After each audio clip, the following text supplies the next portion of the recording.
Oh dear. Let me just refresh got- my other screen. We got some clown on the stream here who's saying, he says, it's another hour. Grandma, are we there yet? He says, are we there? Yeah, are we there yet?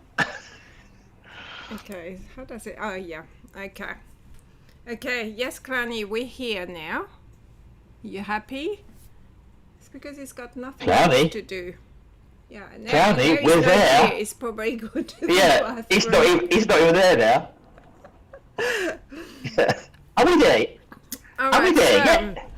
today we're going to talk Are we there about yet? my last video, which was in regard to demos, trying a demo.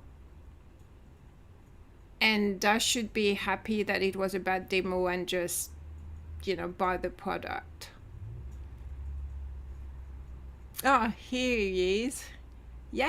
Here he is. Yeah. He's been waiting. Oh no, it's Clowny. Clown. Oh, Clowny! Clowny, mate, have you missed us? Anyone would thought you were waiting for us. Oh, silence. Am I Okay. allowed to explain what happened to you, Clowny? Tell us anyway. If he's not, come on, he has to be in like a full body cast for it to be funny. You should show up here, like get airlifted into the yacht, just like full body cast, get dropped into this chair here. Clowny, If it involves a is that- Halloween, if it involves a Halloween costume and a sex doll, an inflatable sex Hey. doll, I really don't want to know. But apart from that, I'm all No, ears. no, no. So he's not here because he fell off a ladder while Oh, did he? painting his house. I have to laugh. Oh snap. Yeah. Poor Clowny. So yeah, Was it much of a drop? Do we know? he dropped over a ladder. You know. Yeah, He but didn't, he was it- didn't was it- break anything because he can still move. He refuses to go to the doctor because, you know, that's Clowny. He bounced. And he just decided bounced. if I can move my arm, then it means it's not broken. My hand, it's not broken. So he decided to take a break, not do anything heavy. Not that he does anything heavy outside of Well, he's painting painting, his right? house. But Yeah. yeah. I'm not hating you. I'm just laughing at you, okay? It's funny. I think I'm laughing with Clowny, not laughing at him. Actually, I think it's very. I'm laughing at him.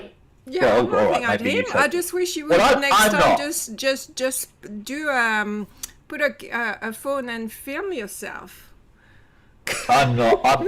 Yeah, that's a punchline for a gag, which I've got in the wings about this. But anyway, no, I have a lot of admiration for people that can go out and do go out and paint their own houses. Having lived in a house once which required regular painting, at least He every only 2 does it years. because he's cheap. He doesn't want to pay someone, and then he falls off. Well, that's not cheap. That's not cheap. That's someone that's taking pride in the appearance of his house, and maybe maybe he hasn't got the money to do that. That's not being cheap. Maybe he hasn't got, or maybe he just likes and delights in the fact that he can do the job himself and doesn't need to pay someone else to do it for him. Andy, be like Pris, live under a bridge. She doesn't have to paint anything. Yeah. Pretty much like these. Sticking together. Oh, Yeah. Andy. Well, it's true. No, it's true though. It's true though. Come on. So yeah. What else was I going to say? Just as I was saying before you went live. Yeah, we haven't got Clara with us at the moment. Clara's got a bit of a family celebration going on. Her father's birthday, and they basically grabbed people from all 4 corners of the USA to converge on their place in Texas. I was invited. I couldn't make it. As it's turned out, it wasn't a bad thing because I had a bit of a pitfall on my real life job situation, but we won't talk about that. So they've got everybody out there. She's had far too much alcohol, far too much sugar and stuff right now. She sounds like she's on crystal meth.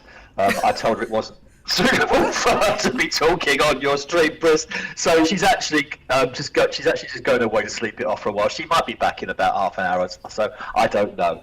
But yeah, let's just just take everything I've just said with a pinch of salt. But yeah, she is slurring a little bit. She's absolutely exhausted. So I've just said to her, go and lie down a bit. So she might be along a bit later. But yes, so things to talk about this week. Oh, we've had some fun, haven't we, Pris? We've been talking. You did an amazing video on demos for those that like to shop. So yeah, and the fact that. I wasn't expecting this backlash really, because I wasn't hating on the creators. Like, it wasn't a video made to say, oh, that's it, you know, those creators are bad, just don't shop with them. It was just a video, an awareness, like, you know, make sure you check your demos, because it is if I can't try your demo, I'm not going to buy. But attacking me, thinking that I'm entitled, that I should be still buy a product because there's no demo, is it's quite shocking, because my money, I have to work for it too. Like, it's not that it doesn't grow on tree. Like, I wish, but it doesn't. I have to work over 38 hours a week to get a paycheck every fortnight. You know, so I have a budget in real life because I have bills to pay, and I have a budget for Second Life because, unlike people keep saying, you know, oh well, she's earning money. No, I don't earn money from YouTube. Okay, a little bit, but not even $50 a month. It doesn't cover anything, not even the tool I have to use to make a video. So to tell me that I should shut up and put up with no demo or a bad demo, that is ridiculous, in my opinion. Well, it goes back to what we were talking a while back about creators just having no business experience. A lot of times I even wonder if they have like even common sense when it comes to creating. Like, listen, you're not a hostage. Like, you don't have to do this. If you think it's so horrible being a creator, then don't. Like, do something else. And if you're going to do it, understand, this is not like some other gaming communities where people mod their games for free and give you the opportunity to use their stuff. If you were giving your stuff away, then you might somewhat be entitled to not be, you know, super receptive to criticism, because after all, you don't look a gift horse in the mouth, right? But you're not giving it away for free. You're charging people. So they're going to have opinions. And if you don't like them, then don't listen to them. But you don't get to tell them not to speak up. Yeah, I mean, even if they sell for a penny, that's the thing. That I like how they use, okay, this only costs you a penny, but yeah, it costs a penny, but you are selling more than that. You're saying hundreds or thousands of them, so you're not earning pennies. You are actually earning an income from it. Well, let's take a realistic stance on this for a second, right? I mean, you know, I'm a bit old-fashioned. I don't go to events. I don't see the point. If assuming I can get into them, I don't find stuff that fits me, or I don't know the stores. I have no loyalties on any particular store or any particular thing, although I must admit there's a few stores which I do buy stuff regularly, and I've kind of bought their store simply because I know it fits. Here's the rub, guys. If I'm buying something, I want to know it fits my avatar. I don't want to have to start buying, you know, 100 different items like some people I'm sure do, events or going to stores all the time. I actually do most of my shopping on the marketplace simply because I don't have time. And when I go out shopping or looking for something, which, as you all know from the state of my avatar, I don't do very often. I always wear the same stuff. It might be a different colour, but it's usually the same stuff. When I go out there, I kind of adopt the adage that the customer is king, which is a real-life retail thing. And it doesn't mean to say the customer has carte blanche to ride roughshod against all the creators. No, it doesn't. What it does mean is the customer does have the right to ensure that if they are spending some money, the money they're spending is going to be on something that's fit to be worn. Just being a creator does not give you the right to be a charity for everyone just to give you money because you want it. No. You have an obligation to your customers to provide something that, one, they like, two, that they fit, and three, that they're going to be wanting to come back to you for maybe more items in the future. Some of the bigger stores out there do that because they know that they have a product line that works for their customers buy into that, they know that it fits, they know they like the style, and they know that they'll come back for looking for more to go with it, coordinate with it moving forward.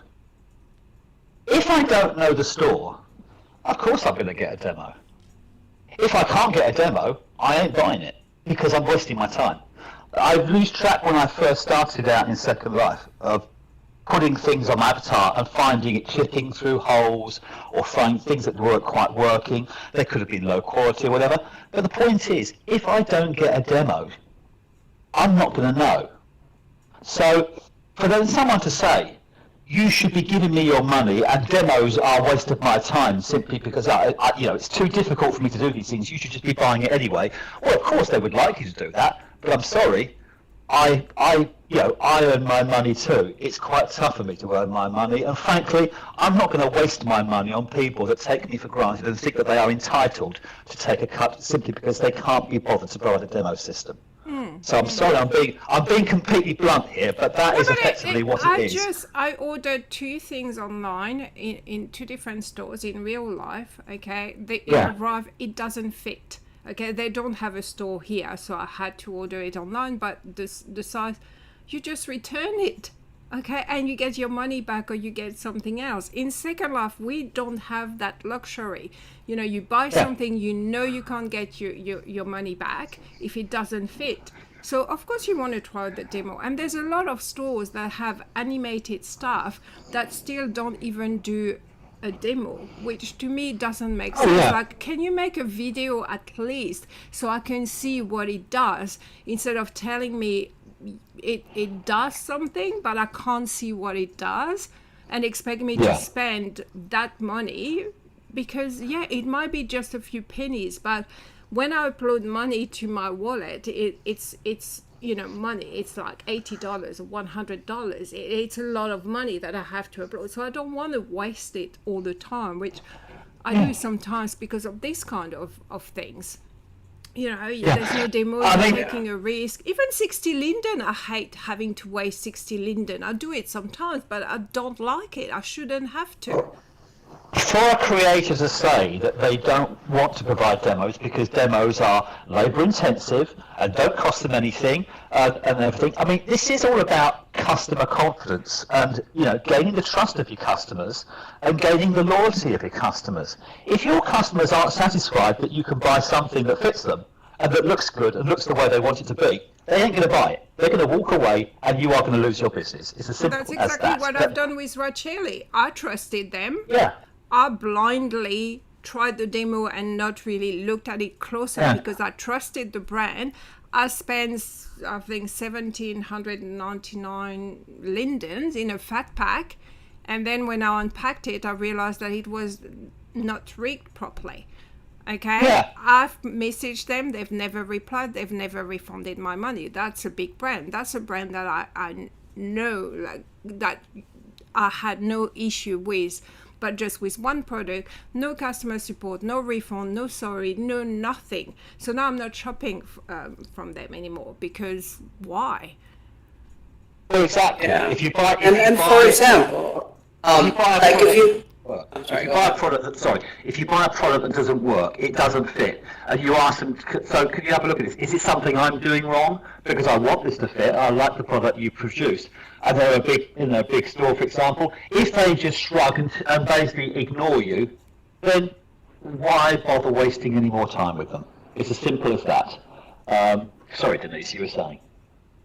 Yeah, no, I was just going to say, it's not even a matter of brand loyalty, because sometimes a given type of outfit is going to not fit right on body shapes. Like, remember, we have bodies that don't have like a fixed shape. If it was just like one shape, it would be easy. You could probably trust that if it's rigged right, it would work. But number one, a lot of people use deformers. So in order for you to know that the thing isn't going to clip through your body with the deformers, you have to try it on. So even if you trusted that, this creator usually has good rigs, it could still not work because you have a deformer on. That's number one. Number two, like Pris said, you don't have the option of a refund. I only know of one brand that does. They don't offer demos at all, and they offer refunds if you're not satisfied. But then their products are only 90 Linden. You know, like it's very like affordable anyway. So most of the time you'd be like, yeah, it's not a big deal. Like I'm not gonna, you know, if you get 10 good outfits from them, just because one has a bit of clipping, you're like, it's only 70 Linden, 90 Linden. You might consider not refunding it, and it's probably what they count on. But if you did, they say they will consider it and give you your money back if it's an actual issue. So that's number two. And number three, and it was an argument that I saw on the reply segment of the video. You know, somebody saying like, oh, you know, my consumers should trust me, and if you are requesting a demo, you don't trust the brand.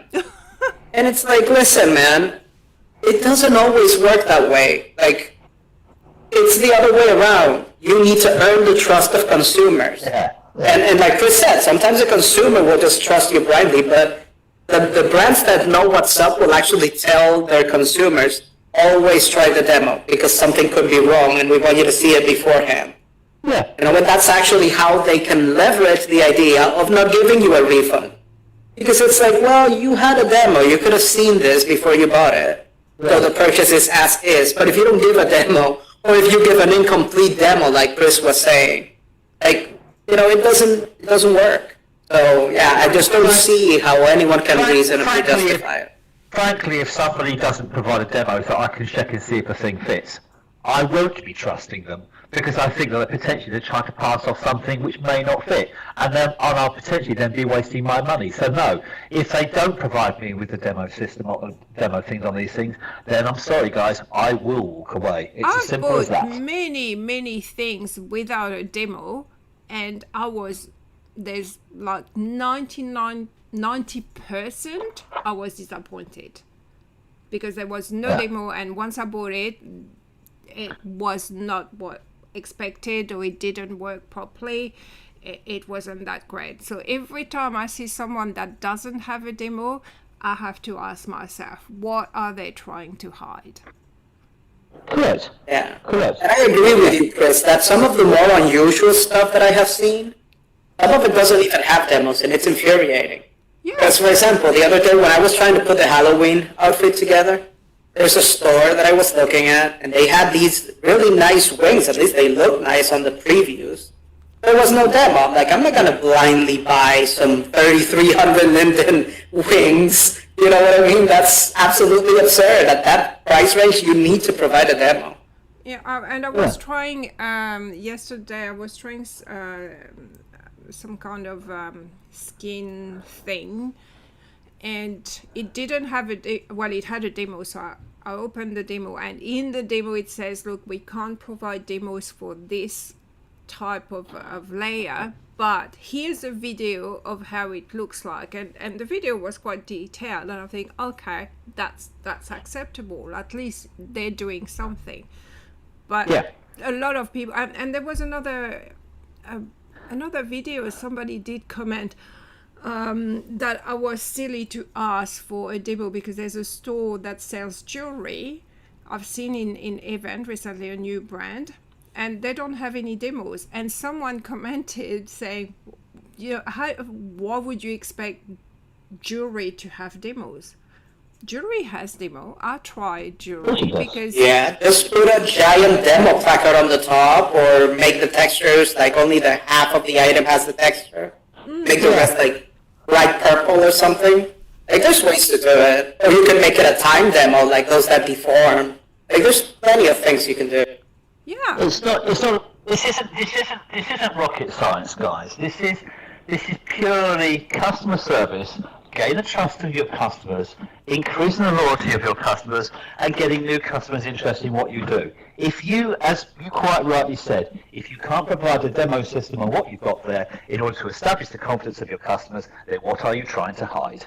And that's as simple as that. And a demo is your advertising as well. I mean, this is how you sell yourself. I mean, because the pictures, we can't trust pictures. Pictures, just doesn't sell the product. Sometimes we just have to try it. So a demo is your advertising. So yes, you may have to spend a bit more time, but what store doesn't spend their energy on advertising themselves? Like, it is your advertising. Listen, if you don't want to do that, then do what this other store did. It just provide refunds then, situationally.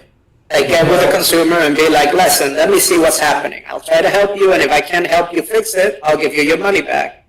Yeah, I mean, here I am in the UK where we've got this Consumer Act, or what it used to be called as the Sale of Goods Act, where items have to be of merchantable quality, in other words, and they have to be fit for purpose. So in other words, they have to fit, they have to be pertinent to be able to do what you do. When you spend your money, you basically expect to get what you're spending your money on.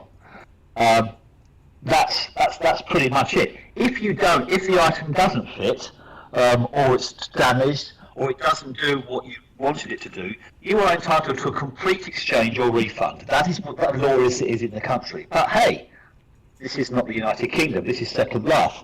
So I guess I'm in bandit country here now. So yes, I am going to be damn careful, because I am in bandit country, and there are a lot of people out there that are just trying to rip people off because they are entitled and they think that because people have Lindens, they should be giving them to these people. Yeah, I mean, I'd be super curious. Actually, it's as simple as that. Yeah, I'd be super curious to speak to like a lawyer or something on how that might work in practice if anybody actually decided to go through the trouble of challenging it. Because I would assume even if you are buying from something that's on a different jurisdiction, a lot of the time it's like, listen, if you are selling here, then you have to provide. Can you get like your transaction back when in games, for example? Because I've never asked for a refund. I've never even tried. But yeah, I'm wondering if you can actually ask for a refund if you buy, cosmetics in a game. Are you allowed? So here's the thing: I am legally qualified.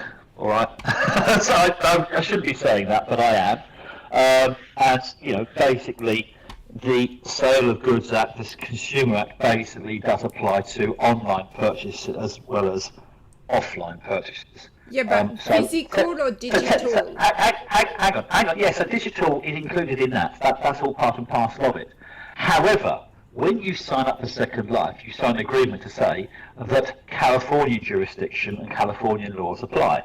That's why, effectively, we have to deal with a legal system and legal rights which are based on Californian law rather than the laws of our local act. Otherwise, every time I get something which doesn't fit, I will be asking for my money back, or at least another version that does work. And I can't do that in Second Life. So that's pretty much as it stands. But I think it's common practice. I think it's common respect for your customers. I think it's common good practice to establish the confidence of your customers, to provide a system to show that if they don't have that policy of a full refund or exchange, as you would get in the real world, at least give them the opportunity to see if the damn thing fits and what it looks like up front. And don't charge them for that privilege, because it's not a privilege. It's actually sound marketing sense. Because if it doesn't fit, they'll walk away, and you won't ever get them coming back to you and spending any more money with you.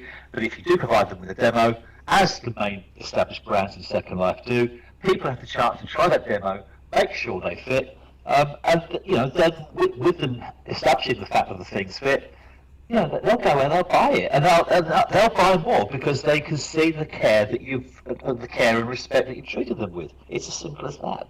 So. I've said enough on this, but I think it's pretty obvious, where I'm going with it. And I was actually quite shocked at the comments that have been fired at you, Pris, for daring to suggest that you should be getting a demo that at least works when you buy things, and not just wildly throwing your money at a creator because the creator wants it.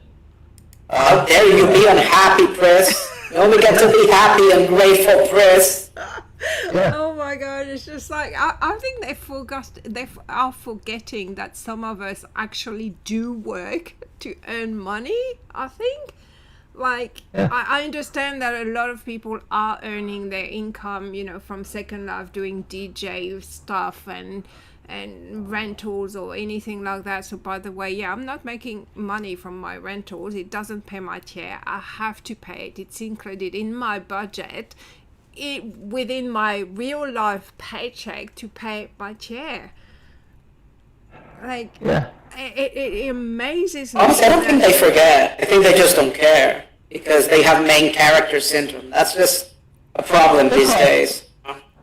If I'm in a club and there's a DJ playing in the club there, does the fact that the DJ is playing music entitle him to basically demand money from me for listening to him? No. It's called a tip. And a tip is basically something to show... Yeah, there was on Facebook there was an argument because a DJ accused somebody just tipped the DJ 50 Linden, and the DJ went off and said, "How dare you tipping me just 50 Linden? This is outrageous. For all what we do, we should be, you should be tipping way more than that." Yeah, well, I actually tipping culture is a mess. I mean, it's actually a good discussion for us to have because here we have an Australian, we have a British guy, and we have a Dominican from the other side of the world. So, you can probably I'm curious how bad tipping culture's gotten over there because I know how it is in the States. But we don't tip here. Simple as that. We do not tip.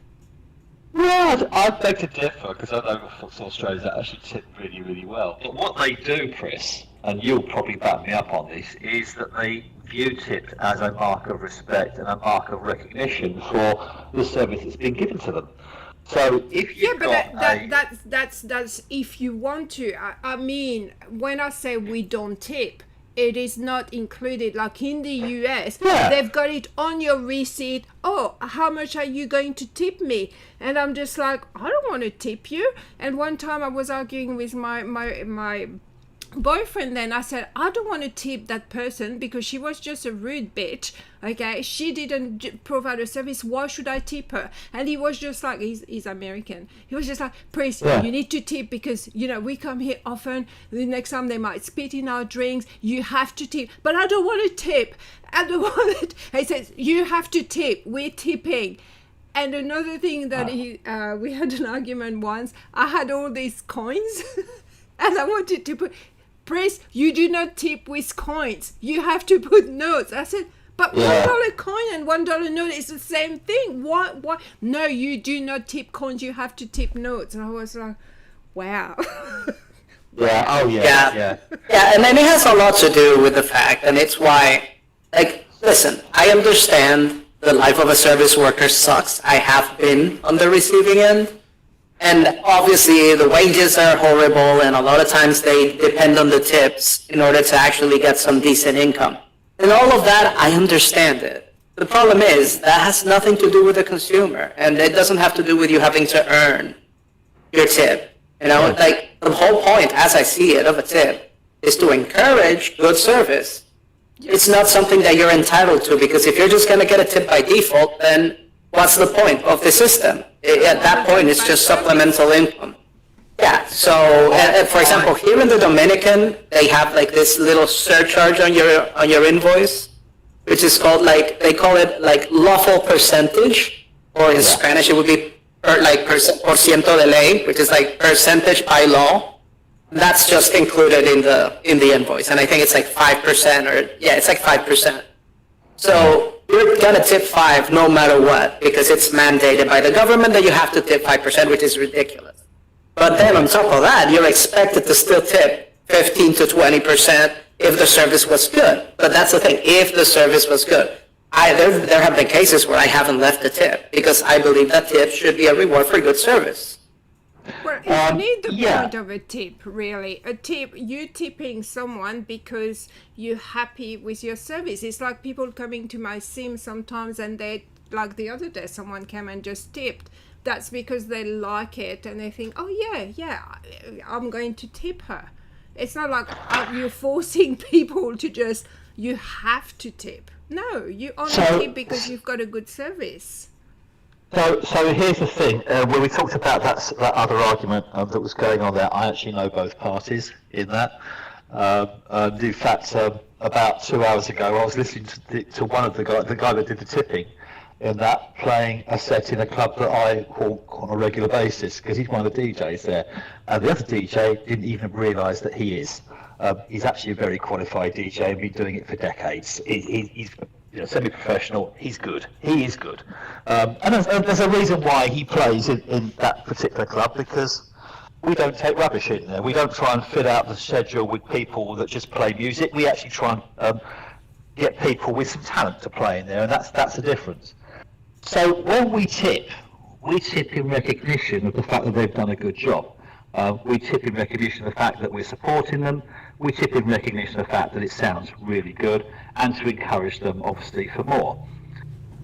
Simply standing on a stage in front of people and throwing some gestures out there, if you're a host, or just sitting on the particular audio feed or stream, or whatever it is that you're trying to use in Second Life, and playing something from your record collection that's not entitled you to demand a particular rate from the people involved there. Yes, I'm sure you've paid for that music yourself, and there's an argument to say that a lot of people haven't, and they just copy it from rip it stuff offline, but let's not go into that conversation now. They have overheads. They have a license which they have to pay. They have streaming licenses which they have to pay. So they do have their overheads. And yes, over the course of a month, the money that they earn in tips would ideally be in a position to pay for all of that.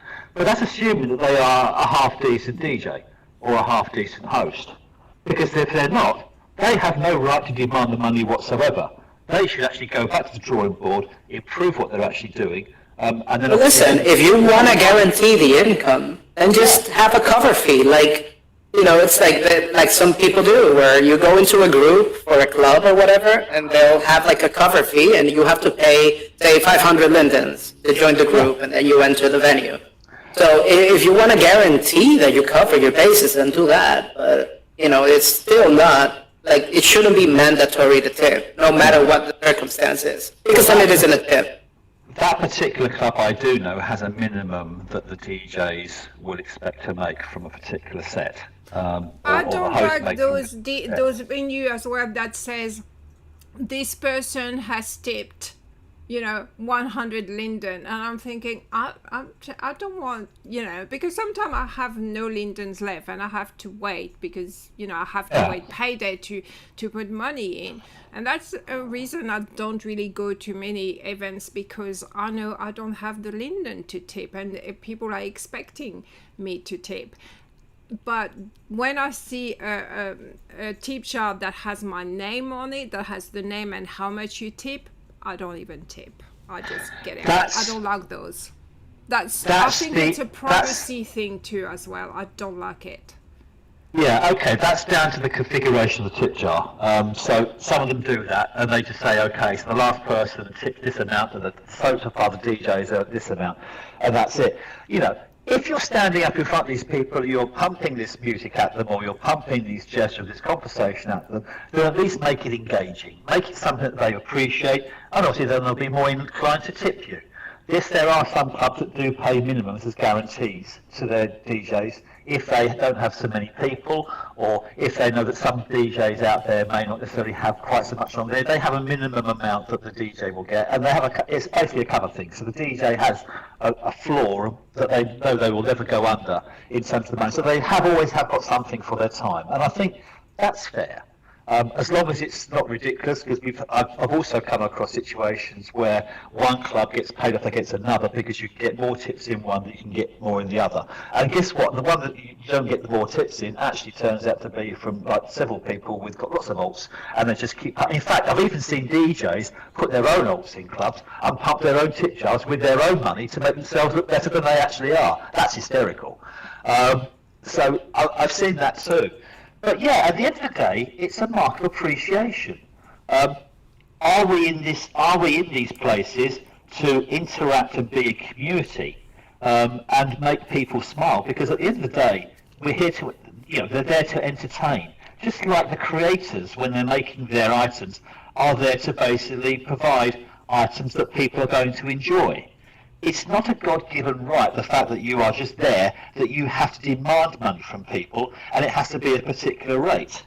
That particular one, in that particular example that you saw online, there was a backstory to it because there was a woman involved. It was a woman involved in the whole thing there, and the DJ was basically saying, "So why are you here? You are a cheap person from this point of view." They were both Italian, so they both got quite passionate over it, I must admit. But I quite take the view that the guy paying the money was on there, and maybe he hadn't got the money right up front of it, but him to get killed out by that particular DJ for not having enough is just grossly unfair, and kind of shows the disrespect that the DJ has for his own audience. But I will actually go one step further, because that particular DJ wasn't as good. And actually, if I'd been there, I probably would have tipped him at all. That's just me. And if I'd been part of that conversation in local, I certainly would have tipped him, because you're there to be able to entertain people primarily, so they enjoy what you're doing, not for the people then to come back and just demand the whole thing as a service. You're not there to provide a service. You're there to entertain people. That's the whole point of it. And if you do entertain them, they will give you a nice tip to show their appreciation. Yeah, if I appreciate the music, I will. I mean, we've been to venues where, the music was not great. Actually, it was really bad. We went to a live event one time, and oh my gosh, she was not in tune at all. And I didn't. The music was bad. I didn't want the tip, and I said, let's go. Just let's go. Yeah. It's just... Sandy, I really appreciate what you've just put in the local on there, where you're saying the most annoying people are the ones that make friends with you, and then just send you invites every time they play a set. They're basically using you as a cow, a cash cow. They want to try and get you to stand in front of them so they can show how popular they are, and then milk you for whatever tips they can possibly get out of you every time there. Those people are not your friends. Those people are simply just trying to use you to show how popular they are and make money off you. And actually, there are some creators that kind of do that too in Second Life, and it's a real shame that they actually do. Just like it's a real shame when you go into some clubs and you find there's a whole list of people that are on the staff, and how you can tip them, and who's online and who's not, and how many sponsors they've got in there.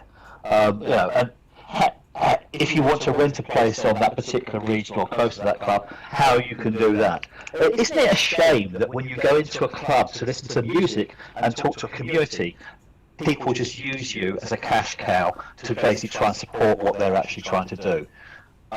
The club I go to is there to make people smile. That is its primary objective, and that's all it ever tries to do. Yes, people do tip. In some cases, people do tip very generously in there, but that's purely down to the quality and the attitudes of the people there, and the good well-being that they get from the people that come along. It's not demanded by right, and it should never ever be demanded by right. Well, no money should be demanded by right. We have to work hard. Yeah, there's been some crazy stories I've heard about the whole tipping situation. Like in the United States, it gets pretty wild. Like, I don't think I've had anything horrible here in the Dominican, but I have seen some like horror stories about like Uber drivers or stuff like that, like the Uber Eats people stealing the food if you don't tip, stuff like that. But even just one time we were out, we went to the restaurant to have lunch or whatever, and oh my gosh, the argument that was back in 2009, so before we had all these apps that would calculate all your tips, but the argument about no, the tipping, no, you should be tipping more because you eat more, and it's funny because you're supposed to have lunch together, having a good time, and then it ends with an argument about the tip at the end of the lunch. It was incredible. Yeah. Life in America.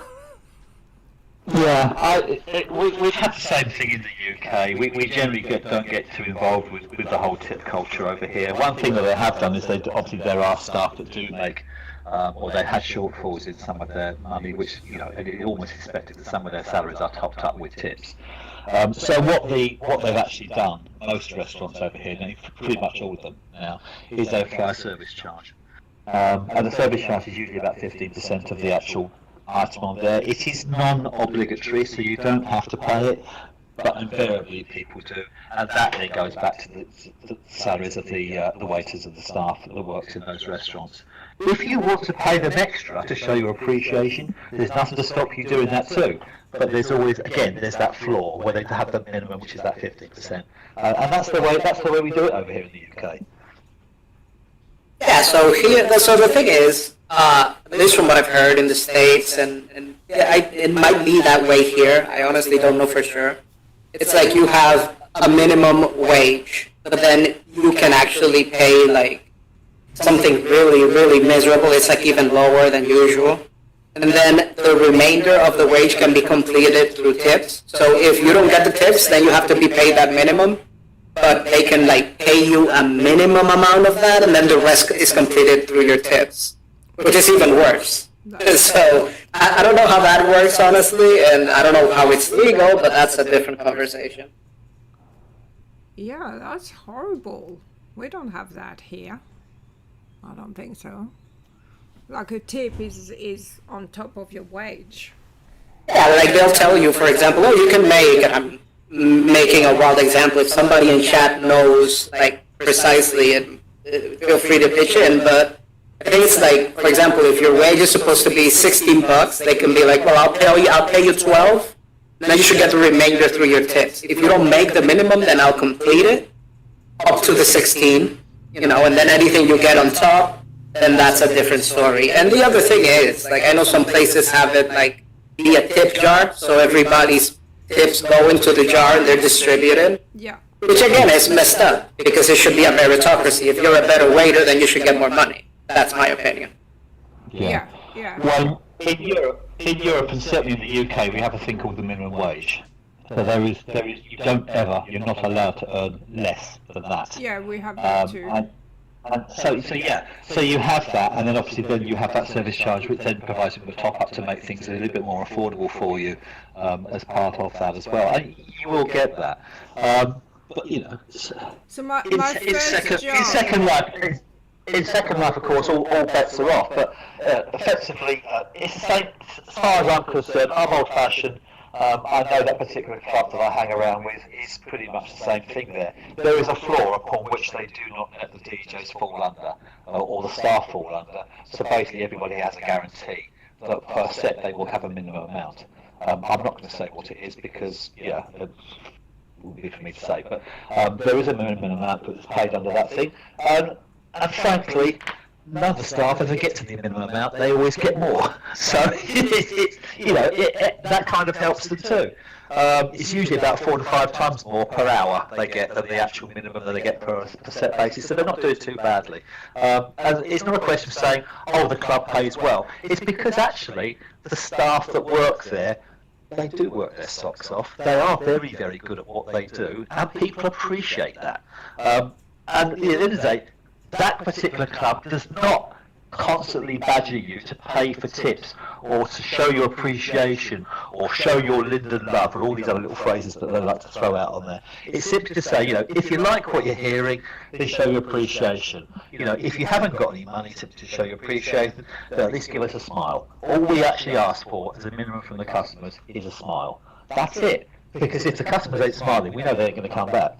And that's all it is. But to find these arguments in some of these places about, you've got to pay this, you've got to have a minimum amount, you've got to pay a subscription for these things, that's horrible. Yeah. That's Second Life for you, apparently. Yeah. See, Klaus talk is explaining it in the chat about there being a minimum wage, but restaurants are being allowed to pay even less than that. What, legally? Yeah, legally. Wow. Because when I was working, my first job was a waitress in London. So we got paid minimum wage, actually, though, even though the minimum wage in the UK was very, very, very low. And then we had added 30% of whatever. So if 10 people came, whatever they spend, we get 30% in our paycheck. So obviously, the more people we had, the bigger our paycheck would be. Yeah, it hasn't changed much, Chris, but the amounts involved have. So we have a minimum wage. Getting paid £10? Does that sound right? The minimum wage now is 12, or £12.50, but there is a cost of a living. Well, everyone's appreciated that if you were only living on that minimum wage, you would never be able to afford to live. You wouldn't have the money to be able to afford rental, for food, fuel, I was heating, living hot on water. those little tarts that you buy at Telco. Or Yeah, whatever so they have there's a cost of living rate that applies, and that's more pertinent, and nearly every company or organisation has bought into that now because they appreciate that if they pay only people the bare minimum, they're not going to keep those people very long. They're certainly not going to keep the loyalty for those people for very long either, because those people will just simply walk away and find somewhere else eventually that pays better and just move. So they know. Here we are talking about people being entitled and demanding money from customers. They know that if they don't have the quality of service, that they know that if they don't pay enough money, those people will exercise their right to walk away and do it. And that's the real world out there. What they actually do is they have that minimum wage section. You have the money which comes from that 15% per customer, which comes on every bill that's being paid. That all gets paid into a central pot, and then basically a percentage of that goes out to each of the staff on duty at that particular night. And so they all get more than that particular wage on there. Unless one particular waitress makes friends with a millionaire or something and gives her the keys to his Porsche or something like that, in which case she'll probably take it. But you know what I mean? I'm being a bit flippant, but that's pretty much the way it works out in the UK. It hasn't changed much. Yeah, it's kind of wild. And here the problem is that the minimum wage is absolutely ridiculous. Like, I was actually just calculating it. First of all, there's several minimum wages here, because it depends on the size of the company, and it depends, I think, on specific sectors. Like, there are some sectors that have lower minimum wages in order to, like, accommodate it or whatever. So, for example, like, the highest minimum wage here for an industry is $385 a month. Yeah. So I guess when we come back to this whole thing that we have been talking about, the theme is pretty much, are these DJs, hosts, creators, event hosts, are they entitled to take your Lindens, or are you entitled to show your appreciation and spend it where you feel best?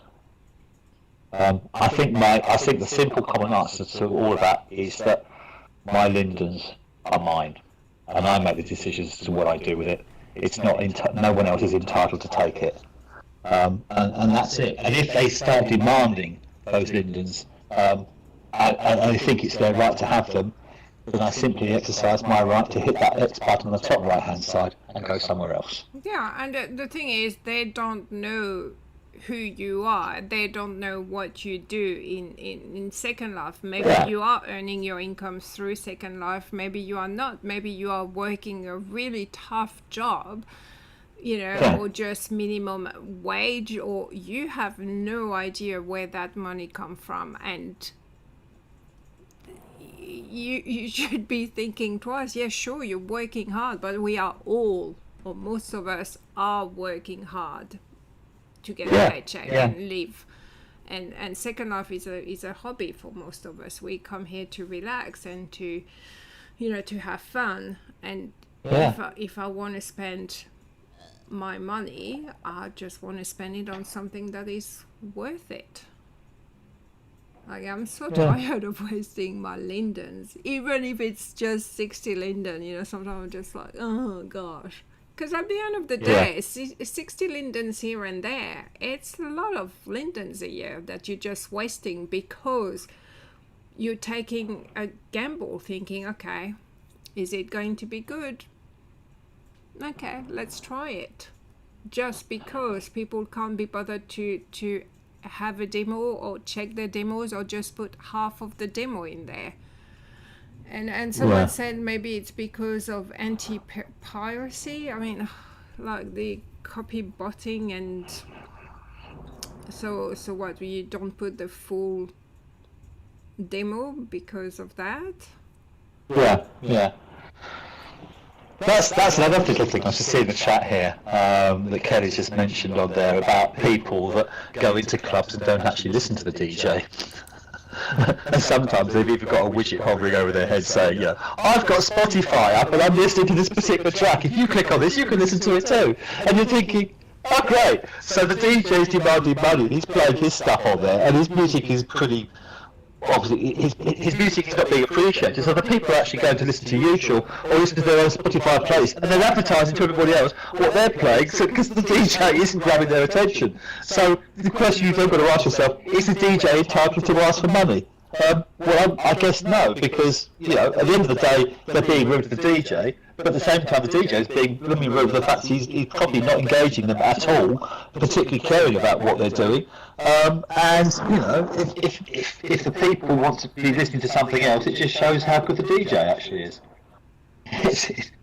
We've had a couple like that, and we said, are you actually listening to the thing there? We've had a couple and said, actually, no, I'm not listening to it at all. They said, well, can you take it off then? Because it's a bit upsetting for the DJ. He's working his socks off on here, and, you know, he wants to try and make you happy, but obviously you're just basically shrugging him off. And they said, oh, it's just a tag thing over my head. And we said, okay, well, you can take it off then, that would be great. And they do that.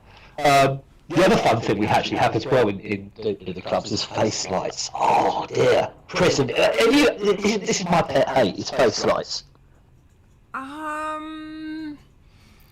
Yeah. I don't know. I have to use them sometimes because of the lighting. I don't know. Yeah, but yeah, sometimes they look horrendous. Yeah. Oh my God. There are some that are a bit more subtle. Yeah. Like you can have one that's like paint and only illuminates you. It's just when they use these that are like giant spotlights on top of them. It's horrible. Yeah, it's just yeah. Some of them are just atrocious. But yeah, sometimes it depends. I think on my Catois head, it had one, and it used to mess up with the somebody else taking the pictures, because I couldn't see it. It was fine on my side, because that's the other thing too. It looks fine on your side, but if it's somebody else, they've got different settings, so it looks absolutely horrible from their side of the computer. So I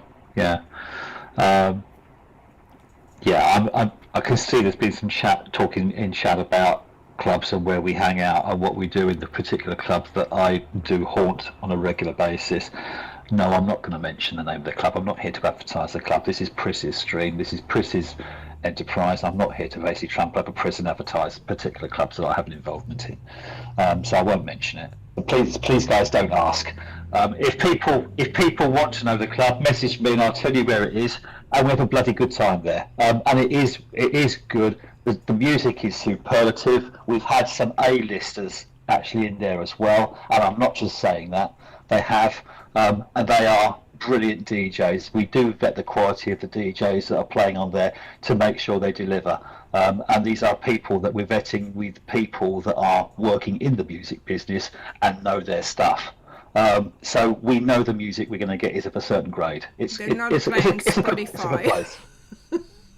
Yeah, well, no. In fact, some of the people that we have as DJs have published things on Spotify themselves, so they're that kind of grade. They're not like your average Sunday afternoon DJ that basically just plays his iTunes collection, which is what unfortunately a lot of people seem to think is acceptable in Second Life. And okay, that might work for some people. It doesn't work where we are. That's as simple as that. But there we go. Yeah.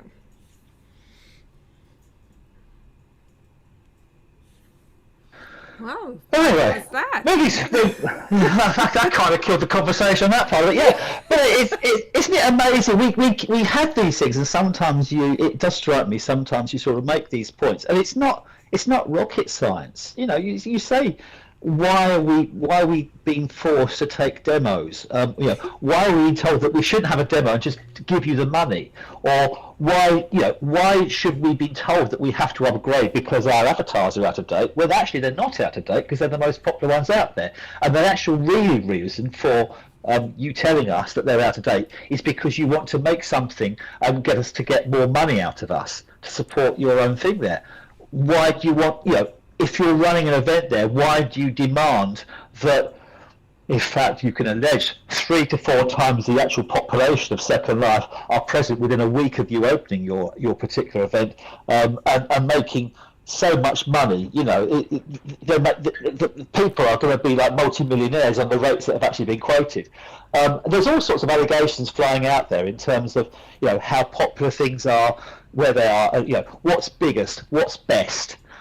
There's no one out there that actually independently shops these things, and I'm talking in terms of like a secret shopper, to particularly grade who is good and who isn't good. So when I see spam coming through and saying this is the best, this is the greatest, I kind of think that's just a salesperson talking to me that just wants you to go there. It might not necessarily be the best. In some cases I know that it's not the best, but that's just me. But this whole culture of saying that we want people to do these things, to go to these places, to spend this money in this particular way, and then the vitriol that you get when you perfectly challenge it and say why, or is that really right? Well, yes, it is. I think, Pris, you're doing a great job for doing all this, and obviously you flag it up there, and I know you get a lot of flack from people for doing it, which is a shame. It's really unfortunate. It makes me laugh, especially when it wasn't intended to, and I'm pretty sure I did say it in the video, this is not meant at glitz or curious. Like, I didn't say anything bad about the brand. Like, I didn't say I'm not going to shop with them. It was just an awareness type of video. Yes, even if you had though, Pris, like, because what can you not have an opinion now? Like, is that forbidden? Like, honestly, you're not obligated to always say you love everything all the time. Well, it feels like As much as these people might want you to say that. This is what I should be saying. Oh yeah, this is fantastic. I bought a broken demo and got a horrible product. But yeah, hey, this is fantastic. The brand is superb because they... I wonder though if the $1 demo, that the demo you actually have to pay for, if they are good demos. Is it worth? Yeah, the worst is a lot of times they are even timed, and that's the one thing I would say of all the things that I have seen with demos that irritate me greatly. It's the ones that have like really short time limits. Where it's like, oh, you have 5 minutes for try this demo. That's another thing. Do you all use like the same script? Like that's wrong. It should be 2 try. And it's like, you have 5 minutes for try this demo. It's like, well, what the hell? I love the accent there, Denise. Yeah. Yeah, it's like, what's wrong with you? And anyway, it's like horrible because a lot of times if the product has a lot of options, 5 minutes is not enough for you to look at everything. So that you have to like get it again and keep getting it over and over. So I don't even get it. I guess it has something to do with the copy-botting paranoia nonsense. Yeah, that's what it is. Just in case, and then you trying on the dress and don't pay attention that it has a timer, and the next minute you're just like, oh, why am I naked? Because there's a bloody timer on the clothes, and didn't pay attention to it. Yeah, so I hate that particular feature of demos. The other is, as you were saying, when they put you in like a cage of shame that's like a bunch of layers on top of layers, and you're like trying to cam around to be able to actually see what you're wearing because all you see are like the red barriers of death saying demo everywhere. Yeah. And there was one that I tried on that same event. What's around you was like some kind of transparency, and basically I had to look from the top of my avatar, because if I look down it would make the body disappear. So I had to Yeah. try and Yeah, exactly. Like the thing that has like a sheer. Yeah, and it's funny because your own thing to try to block the demo from use is blocking the customer from seeing it or is showing them a flaw. Because that happens with the hair if it has alpha as well. So it's like if you're gonna wear that, you're gonna have to keep like unequipping and re-equipping your hair to get it to actually not make what's below invisible. I don't know if you've had that happen. Yeah. It doesn't happen to me much, but then again, I have got short. Yeah, well, okay, because you know, why haven't you gone bald yet, Andy? It might be fashionable. Well, no, the interesting thing is I've seen so many men that actually are bald in Second Life, and what they've actually got is they've got an applier across the top of their scalp, which looks like a haircut. The hair bases, yeah. Yeah, and that's it. That's cool. I'm sorry. I like them. Careful, don't hate on hair bases. Thunder wears them. She's not gonna talk trash about them.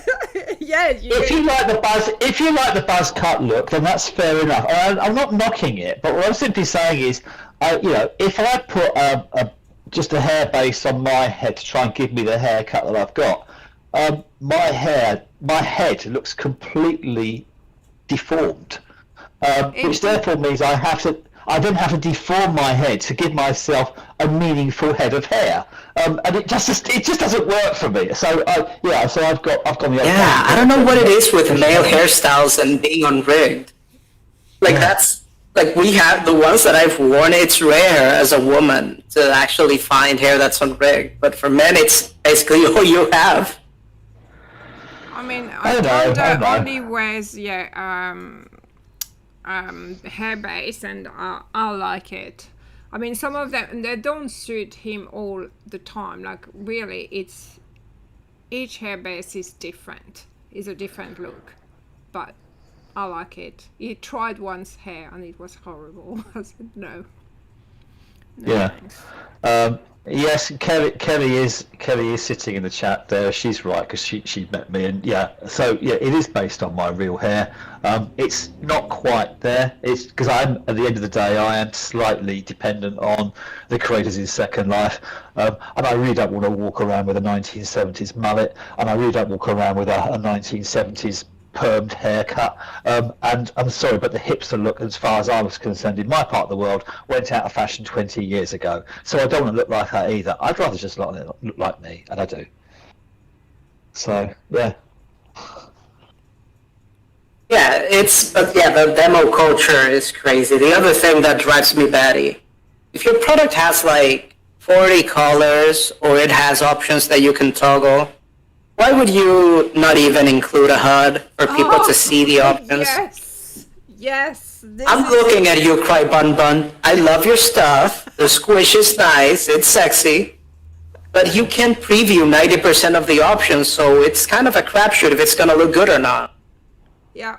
That was my issue with Ricielli as well, because they only provide 2 colors, and I want to see the other colors because, I don't know, sometimes I can't choose. And yesterday I did try an outfit from another brand I don't even know, and they only have white. They don't provide the HUD, so couldn't try any other colors. And I'm thinking, how do you decide? Yeah, I actually had a bit of a quandary with one outfit by Cry Bun Bun, and that's why I mentioned it. And I don't care if they hate on me, because unlike you, I don't have a YouTube channel for them to bitch at me. They can message me, I guess. But like, it had a jacket. Or you know what? It's even better. Bitch at Pris. Like, you can message Pris and complain to her about what I said. That'll be awesome. But anyway, so it's this jacket, and it has spikes on the shoulders, and for some outfits, that's kind of cool.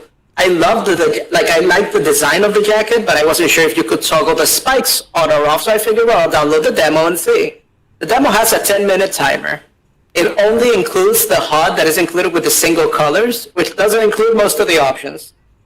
So it's like, you don't know. So ultimately, you're like, well, now I wonder if the fatpack includes the option to toggle the spikes on or off.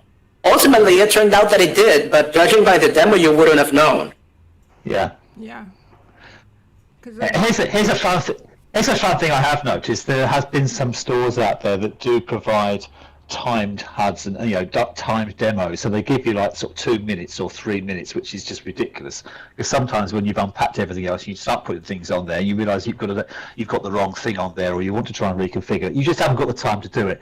And then they say, hey, you can always go back and get another demo and give yourself like a time extension. I think, you kind of see that, yeah. But then when they actually then start saying that, advertising their popularity based on the amount of demos and things they've actually sold, you start realizing, well, okay, so you've got a 2-minute demo, you've got to then keep, if you want to try something on properly, you've got to effectively give yourself like sort of 3 or 4 demos a time there, so you're effectively telling people that you're actually earning a quarter of what you've actually told them you're actually earning, because you're providing demos that people just can't use in time.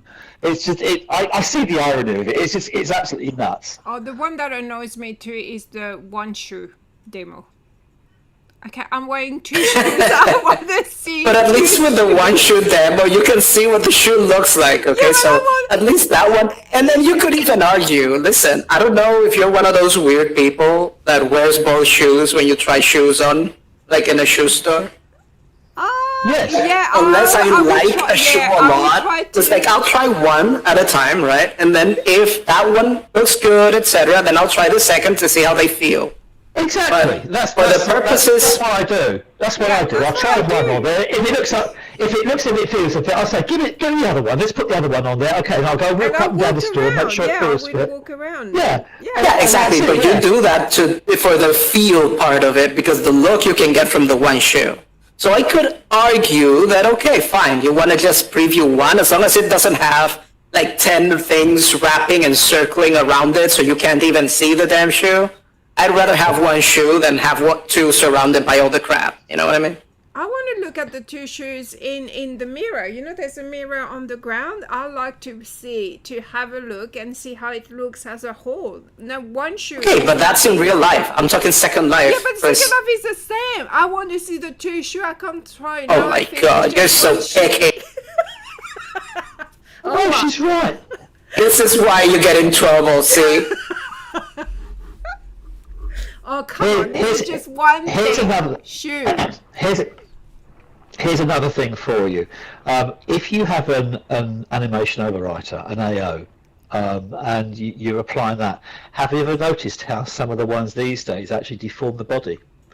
And then you get people that have got these AOs, which have, some of them get quite popular, and they apply them to their own particular bodies, and it's just the way they hook them. And you can put one particular way on there, and suddenly it makes your shoulder width, for example, increase by like 10 to 15%, or your bodies go, or your feet start crossing and overlapping into each other and things like that. And it does this thing simply because it actually deforms your body rather than just manipulates your body. It's manipulating into a Yeah, I've noticed that. Yeah, and the crazy thing is you get people that put these AOs on that look really great, and then they start complaining that the body doesn't look right. So I've got to change the body, and it's actually not the body that's the problem; it's the AO. Yeah, I've actually had my AO is basically like a home baked kind of thing, because I'll see a post that I like and I buy it, and then I start modifying the thing, right?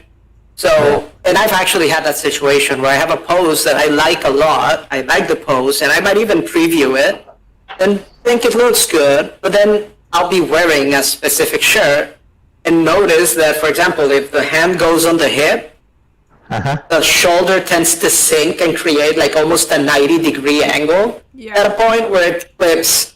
So you'll see the shirt clipping through, for example. Or you'll see like all of a sudden you're wearing something that has a texture. And you don't even notice the deformation of the mesh, but then when the texture's there, you see it stretch very strangely and you're like, what the hell? And it's the AO, like it's what you're saying. Yeah. And that's Sometimes why I don't like the demos, the timers as well, because I know with my AO there's a pose that she leans on the side, and oh my gosh, it makes clothes look absolutely horrible. So I have to wait. I want to see the clothes go through my whole cycle so I can say, oh yeah, that looks okay. Because some of the clothes will not look right because of the AO. So that's why I want a demo and not a time demo. So looking at the chat, that's an interesting conversation going on about SL becoming like too much like real life. There's actually a store that I went to the other day that reminded me of that because I don't know if I mentioned it last week. It's called Canapé. Oh yeah. They have like a bunch of these little items that have like little role-playing interactions. So they're the silliest stuff. Where it's like you can, for example, you have like a trash can that fills up and you have to empty it. Yeah. Stuff like that. And I remember when I thought to myself, I'm like, this is the silliest thing ever. Why would anyone want to like throw out the trash? And I'm like, I need it. Yeah, but I've got a friend, she refuses to have a bathroom because she thinks, why would I have a bathroom in Second Life? And I have another one that's against having a kitchen as well in Second Life, or a laundry. Some of us, we like to have everything in our house, but there are people, I've met people, I have friends that are against having a laundry or a kitchen or a bathroom because they're saying, why? Yeah, that's called lack of vision. Do you realize all of these can have adult animations, people? Not Get everybody creative, is coming Jesus. to have a dirty mind like you, Denise. Oh, come on. That's not true and you know it. No. Everybody's a degenerate. And the more they say they're not, the more degenerate they are. Wow. Wow. We don't all come here for adult. Total fiends, man. That is not true, Denise. That is not true. Did you join Second Life just for that? Listen. It took 18 If there's a basement, if there's a sex dungeon on your basement, I don't want to hear it. I don't have such thing. But Well, I don't know- it I don't know what was you part guys of are- your research when you decided to come to Second Life. You did a month of research. What was the adult furniture the main priority in your research, or how do I get this furniture? How do I do that? I think I've been telling you this. I told you this in the past, actually. I came to Second Life.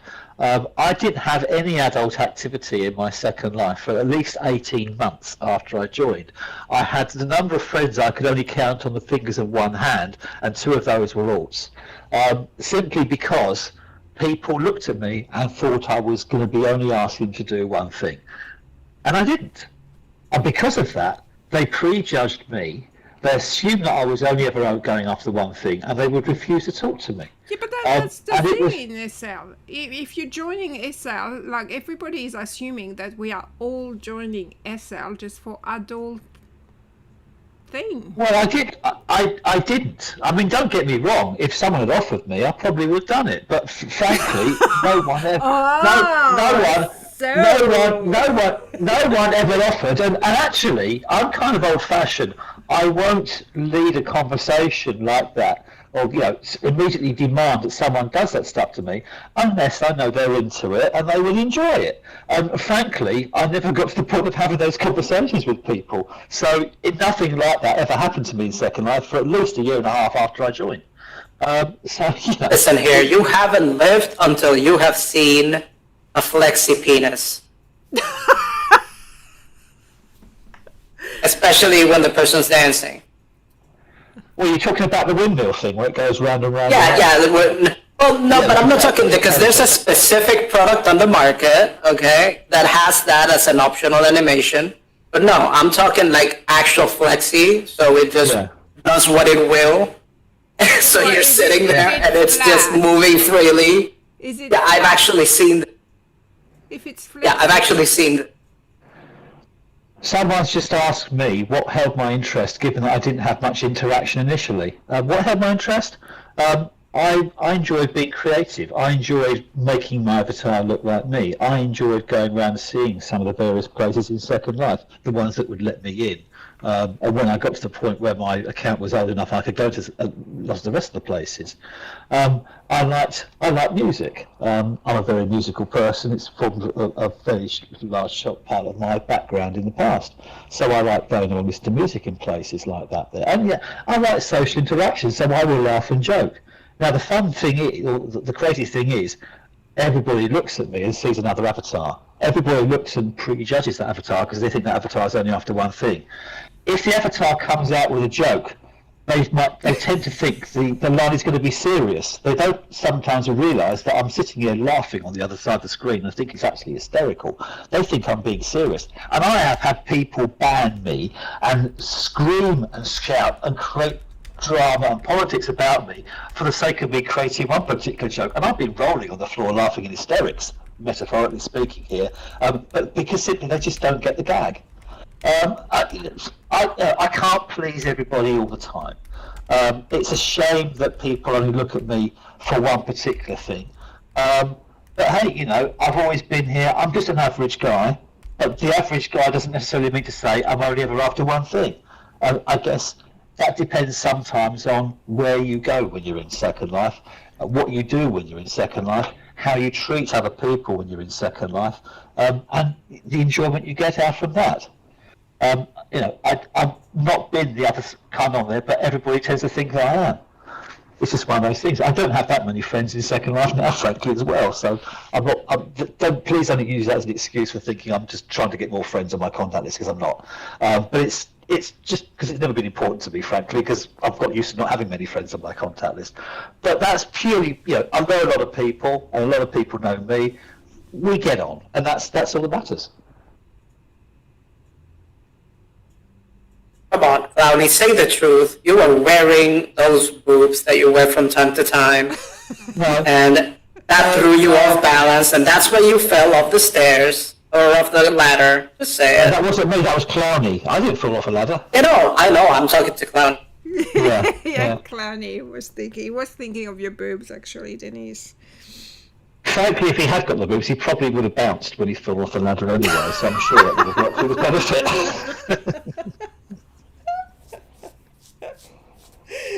Yeah, that's what you needed, Clowny.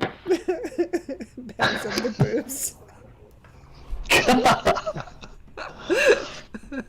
That reminds me of this guy who, like, I don't know if you saw it. It was a meme some time back, but a guy who, like, he had this ladder on his roof, and he had a guy, like a doll or whatever, dangling from the ladder as if he'd like fallen and was dangling from the roof. Have you seen that? And like people freaked out because they thought it was an actual guy dangling from his roof. I've seen a few like that. I saw one that there was someone up in the Midlands in this country that basically lives in a little like 2 up, 2 down terraced house, quite a small house. I say 2 up, 2 down, it's because you've got 2 rooms upstairs, 2 rooms downstairs, and a little bit out the back with a bathroom in the back of it as well. So it's literally a very, very small terraced house.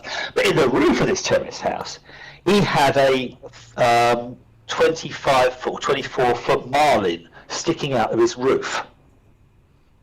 It was made out of fiberglass. It looked absolutely incredible. He decided he wanted to look something a bit interesting, and everyone looked and thought, what the bloody hell have you put that out there for? In the UK, we do actually have planning rules and regulations, and things have to look relatively conformative to the local area, and putting a big tropical fish of that scale in the roof, which is effectively half as big as your house, sticking out of the roof, didn't really work. But That one, and it actually, yeah. So I just sent the link on chat. Yeah. And I don't know if I can share it, Pris. Yeah, you can. Oh, okay. Yep. Does the legs actually move? Like there's an animated version where you actually see the legs moving side to side, so you actually think it's a person. Yeah. What's this? I haven't even seen this. Let me have a look at this. Oh yes, we've seen a few of those.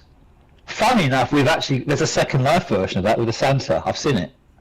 Yeah, I'm pretty sure I've got one too. Yeah. We might have it on the island here this year. We'll see how it goes. But we might do it. in the winter wonderland or something. But yeah, there's some ideas we can. It's coming. It's coming. Don't panic. Yes. At least you've got the mountain is gone, so you should be happy. It's all good. It's all good. I've had a lot of struggles in the last 10 days with my computer, and it has actually been crashing repeatedly. And the reason it's crashing repeatedly is the amount of lights and not so much textures. It's a little bit to do with PBR, but it's of people that are using excessive amounts of lights. Face lights is one thing, but these are talking in terms of lights and what we call reflection probes, if you're into that kind of thing in Second Life, where ambient lighting can be tweaked to highlight particular things like a shine off the water, etc., on the side of the boat and those kind of things. And a venue was created and went into this thing, and it was a very, very basic venue, but literally I couldn't spend more than 5 minutes in there without crashing. I've also got a bit of a passion for taking photographs in Second Life, and I've produced some which aren't that bad. And I do it more for enjoyment than anything else, but just lately I've found that I can go into some places, some in particular ones actually recommended by the Second Life editors, and I can go to these things, but can I take a picture in there? No, because it actually crashes my graphics card.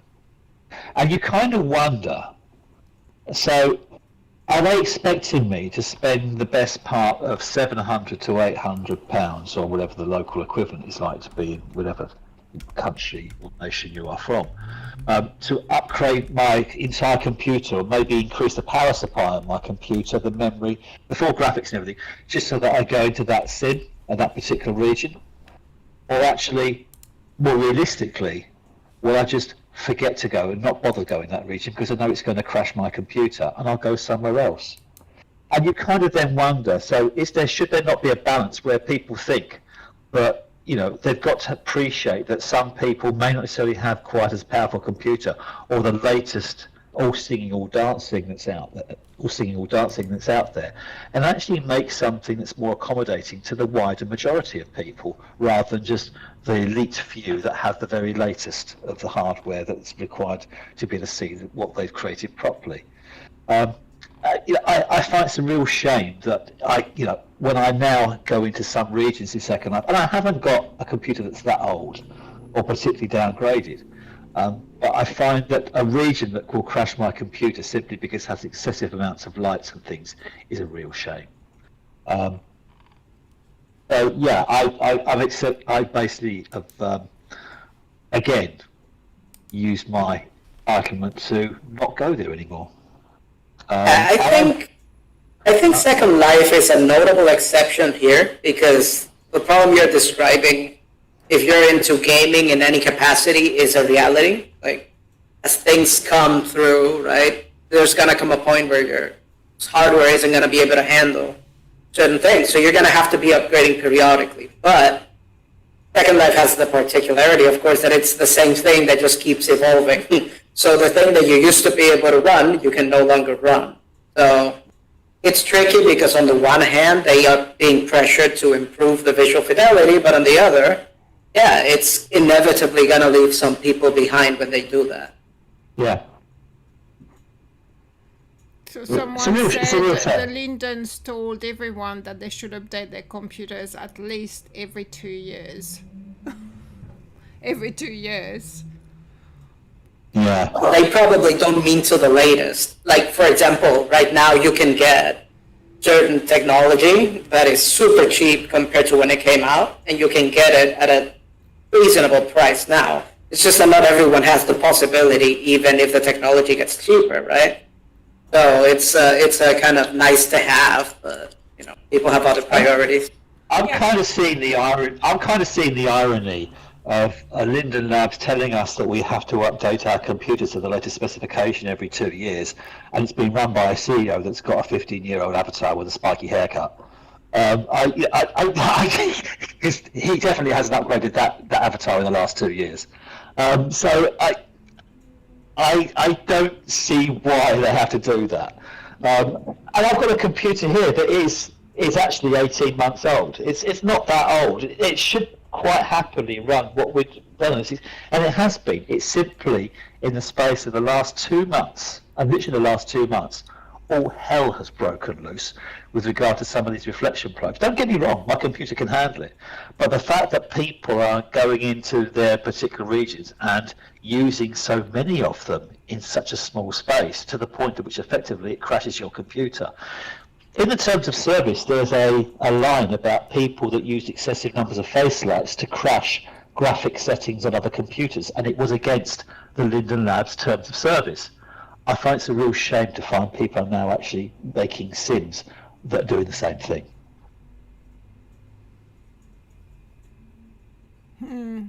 Yeah, it's one of the problems also with the way that Second Life is developed, and how you have these creators with different skill levels who make very unoptimized things, you know? And then there's the fact that some people just are needlessly enamored with PBR.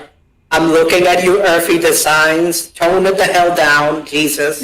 Not everything has to be a mirror, thanks. Oh yeah, some of the stuff just shine way too much. Even in clothes, there's no need for that. Yeah. Yeah, I actually have a hair that I like a lot, but even with the lowest shine settings, it's way too bright. Especially because the wind lights a lot of times aren't optimized either. It would probably look fine if they had the wind, like the reflection probe set up right, but if not, your hair just looks messed up. People are basically using PBR as a means of literally they get a particular texture and they just basically click and drag it across the item and just apply it in the same way that they used to apply the old textures on the bling pong basis that they had previously. PBR is not about that. And that unfortunately is a real shame. So you find so many people now applying textures that way, and actually they're applying something like 4K textures to a very basic item, to the point at which basically they are overloading people's computers. And you need to adopt a sense of reality when you're basically creating these things. That applies to clothes, shoes, items that you can be using. For example, the boat I'm in right now, that we're sitting and talking around with the burgers on the table.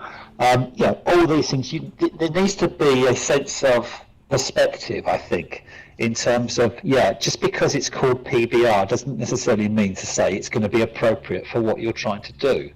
And I think when people start to see that, one of the things I've noticed particularly is the plethora of items which were slightly sheer in terms of what they want to do. If we talk in terms of clothing or curtains, those kind of things, where you have a sense of going through there, you apply PBR to that, and suddenly you find you don't get that anymore. What you end up with something that looks as if it's been doused in olive oil and shines and looks absolutely horrible. I don't think that's right. So if that's progress, then they can stuff it. I'd rather have something that works, that doesn't crash my computer, that looks good. Even if it isn't the very, very latest in technology, because at the end of the day, I'm looking at something for what it actually does, and if it doesn't do what I want it to do, as we had earlier in this conversation, I should exercise my right to walk away. Yeah, I've actually seen some stuff that uses PBR tastefully, and it is an improvement. That's the frustrating part. It's not like the tech is there, right? But the tech is there to be used or abused. And I just think a lot of people are really bad at using it. Like, they'll see what it does and they'll be thrilled by it and decide that everything has to reflect. It's like not all materials are reflective. Like, you need to understand what you're working with. If you want something reflective, you can quite easily get it without having PBR. And actually, PBR sometimes brings up too much reflection on the environment. We're sitting here under a blue sky, sunny sky. If you've got PBR items on these things, if you had something that's black patent finish, for example, it will probably end up looking blue in here because it will pick up the blue of the sky. Now that's not realistic, because actually a patent shoe would never be reflecting blue, but that's what PBR does. That's a shame. So again, it's little things like that. People just need to adopt a sense of perspective. If you're looking for a realism and a detail, that's one thing. But if you're looking at something that's using PBR to get that realism and detail, make sure it's actually appropriate to be applied to what you're doing. Otherwise, what you end up doing is just creating a mess that's going to potentially crash other people's computers, and that's no use to anybody. Similarly, also, if I if I buy an item of jewellery or I buy something from a store that's got PBR, I want to make sure it actually works. I want to make sure, one, it fits, that the PBR actually works, and that my computer isn't going to crash when I put it on, or the computers for the people that are around me talking to me. Because what use is that to me if I can't wear it? Again, a demo is always useful. Yeah. Like one thing, yesterday I was actually in a role-playing event. I got pretty crowded, and it's in a sim that looks super good, but it's a bit performance heavy. Like I wouldn't say it's the worst that I've been in. I've been in sims where I literally have 3 frames per second and can barely see anything. This one actually manages to be relatively crowded and still run okay. And, you know, they actually made a lot of effort in the case of this scene that I was at. It was supposed to be a rave, so, you know, you had people dancing. And, you know, if the performance gets bad enough, it stops animating avatars nearby. So it actually ran decently. And I was actually impressed because my usual experience at crowded places with animations is that there are no animations beyond a certain range. Yeah. Actually, one of the reasons I avoid going to some venues, because it's just a lag fest. There's a bunch of people. You can't even see what's going on. It's pretty depressing. Yeah. Elysian used to be that. Elysian, when any events, they have like 50 people at least, and you couldn't see anything. No, you couldn't move. It was horrible. Yeah. I went there for a while. I gave up on it. I just, what's the point? The big ideal, as far as I could see, was that one, it looks good. Secondly, the music should be quite good. As it turned out, the music wasn't quite so good.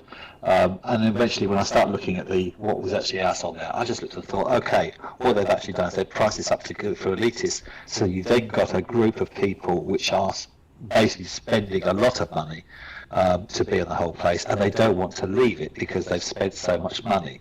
It's kind of like almost blackmailing the people to stay rather than providing something that will make them want to stay. And I felt that was a shame. I took exercised my options and I went the way.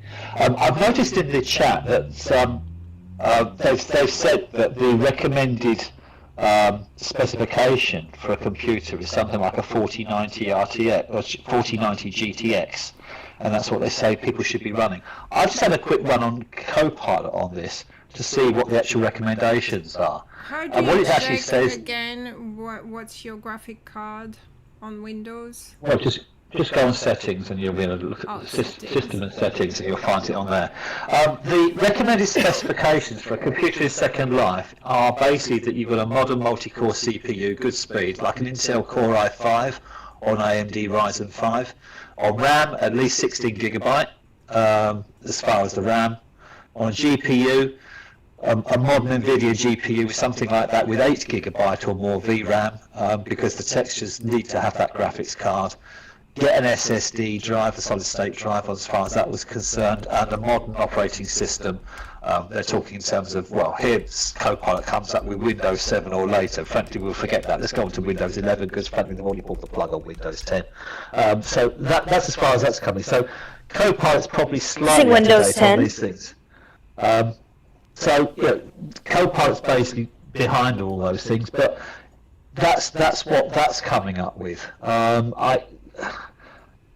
Since I've moved away from that particular venue where it had those lights and kept out of those particular planes, Luane's World was one particular example, Frogmore was the other one. Wait, slow down. Hang on, I'm finished. So I just got now here. Now I've kept out of those places. Actually, it means that I don't get a crashing computer. I have been sitting in quite happily in Second Life all evening, and I'm sitting here in Second Life talking to you guys now. It's completely fine. Clara, welcome back. Could you please take your tag off? You can't see it on the cell. I mean, on the YouTubes. Please take your tag. I'm doing it, man. It takes a sec. Right. Okay. Oh yeah, you said let's forget about Windows 10. Well, I'm using Windows 10, and I have a lot less problems than you. I haven't had any problems at all for a couple of days, but that's just me. Yeah, so I have a 3070. When you and Kat were having all those issues, I really kind of wasn't. Yeah, but it was down to... I'm having some. It was down to the excessive number of lights that we were finding and the reflections that were coming back off that. And it's kind of like, as I did say, you probably just missed it because obviously you've only just logged in.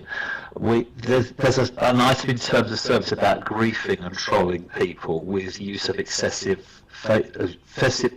lights, etc., attached to your body, face lights, etc., where people actually use it to try and crash people's graphics. And I did make the point that I have been to some regions now where effectively my graphics have been crashed by the number of lights and reflection probes applied, and it is a shame that actually the terms of service can be applied to people but not necessarily to regions on that basis, and that I find is a real shame. But it just simply means I won't be going back to those places anymore. What can you do?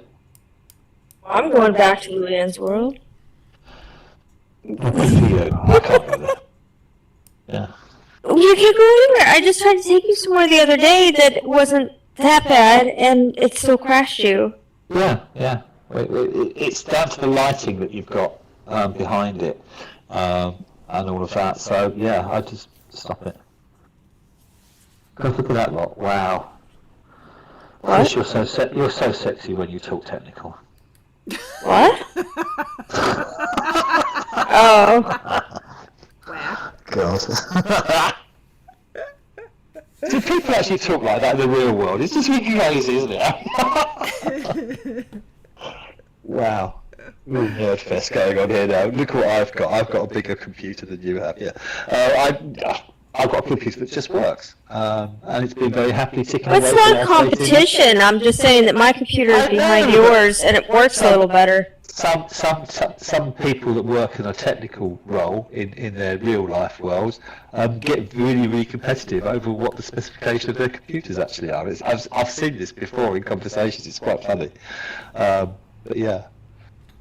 But yeah, people have said to me, so why don't you think in terms of lowering settings? Well, hey guys, I've actually thought of that. Sometimes I run stuff on minimum settings. When I've got all these lights and stuff on there, hey, right now I've actually jumped my settings right up and the computer's working completely fine. But it's purely down to the fact that if I've not got a particular region with 400 different lights all shining in different angles, where my computer has to calculate the various ambient light settings, shadows, etc., and all that for them before I start thinking in terms of depth of field and all those kind of things. Over a while my computer will run slow and effectively run out there. I've tried taking pictures with the thing switched on there, and yes, it does bring it down. But I have found that there have been some regions that do that a lot more than others, because they go mad, absolutely crazy on the PBR settings and on the textures, and they are applying 4K textures to everything as well, which again takes up a lot of processing power. You don't need it. Yeah, what's creating the lag in Portofino? Why do you get only 3? It's just extremely detailed. Okay, it has a lot of nice stuff. It's beautiful. It's super well decorated, like top of the line. It's just so much stuff that at least my computer, it cannot handle it. I can load basically every other heavy sim that I have been to. I can load okay. Like I'll have lower frames for a little bit while everything loads in and everything's in place, and then they'll start going up. But that plays, no matter what I do, I can't get above 10 frames per second. Isn't Portofino where they had the festival? Yes, Smokefest, yeah. Oh, okay. I'll have to try. Again, it's a beautiful sim. Like, I love the way it's decorated. And if you like, RPing, taking your baby to daycare or whatever, it's really good too. But the performance, my god. Like, I don't know if it's just a me thing, but I doubt it. Oh. Okay, but where is the fun if you can't move? Because usually 3 frame, you just... Yeah, that's the idea. I've actually, it's one of the few things where I've actually crashed.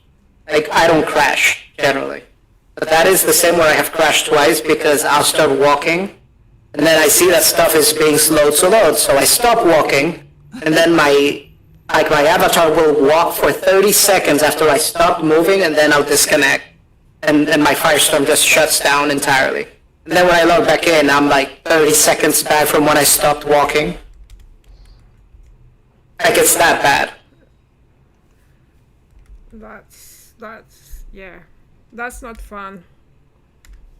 Yeah, just type Portofino in chat, When and you'll be able to resin. And again, if you can load it and if it runs well on your system, great community, really cool people.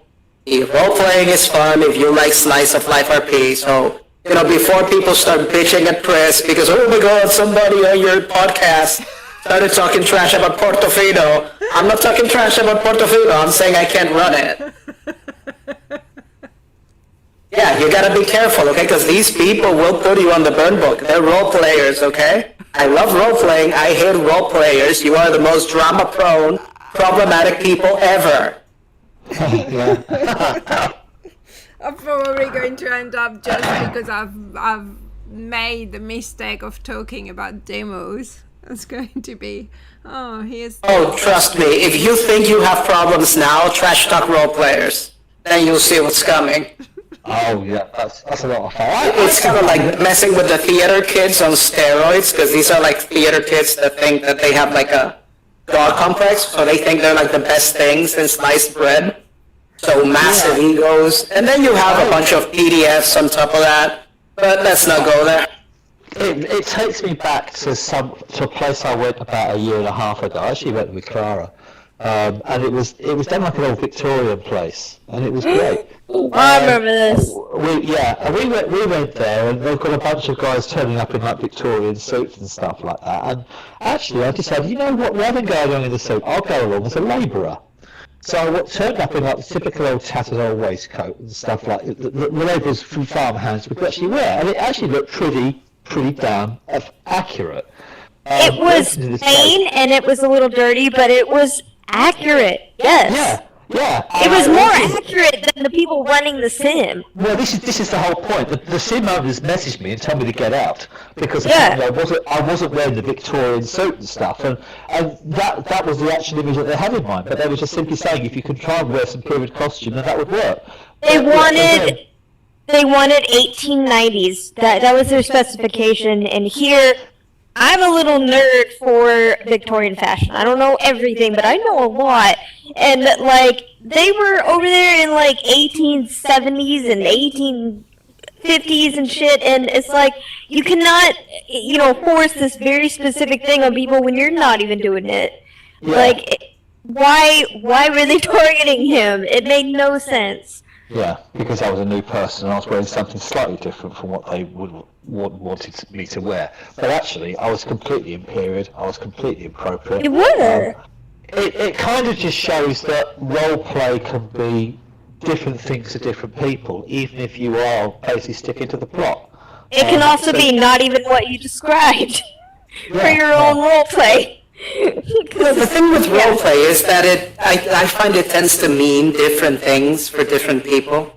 Like I ran into someone, in this one sim that has like a gentleman's club or whatever, and I saw someone who had on their profile that they're a role player.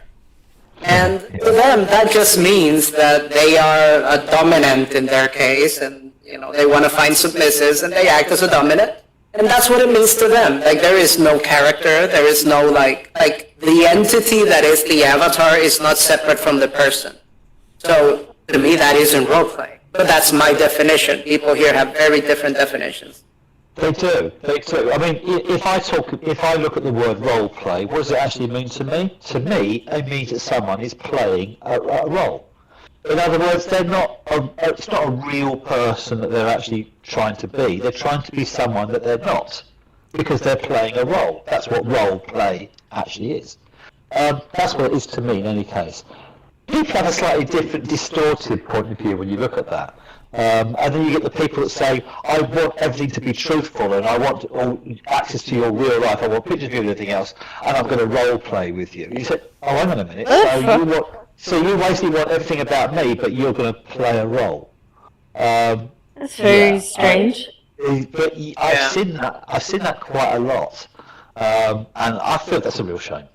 Yeah, so in my experience, role-playing is just the fact that, for example, Denise here, like my avatar, is a separate person. Like, she has her own backstory. Like, I know what her age is, who she is, where she came from, and it's all like you'd read a character in a novel, right? And you're basically just acting as that character in a world where there are other people who do the same. So you're interacting. So, for example, if you and I were interacting, there's two levels of communication, right? There's the communication between you, the player called Andy, and me, the person behind Denise. And then there's a second level in character between Denise and Andy, the characters. You know what I mean? Yeah.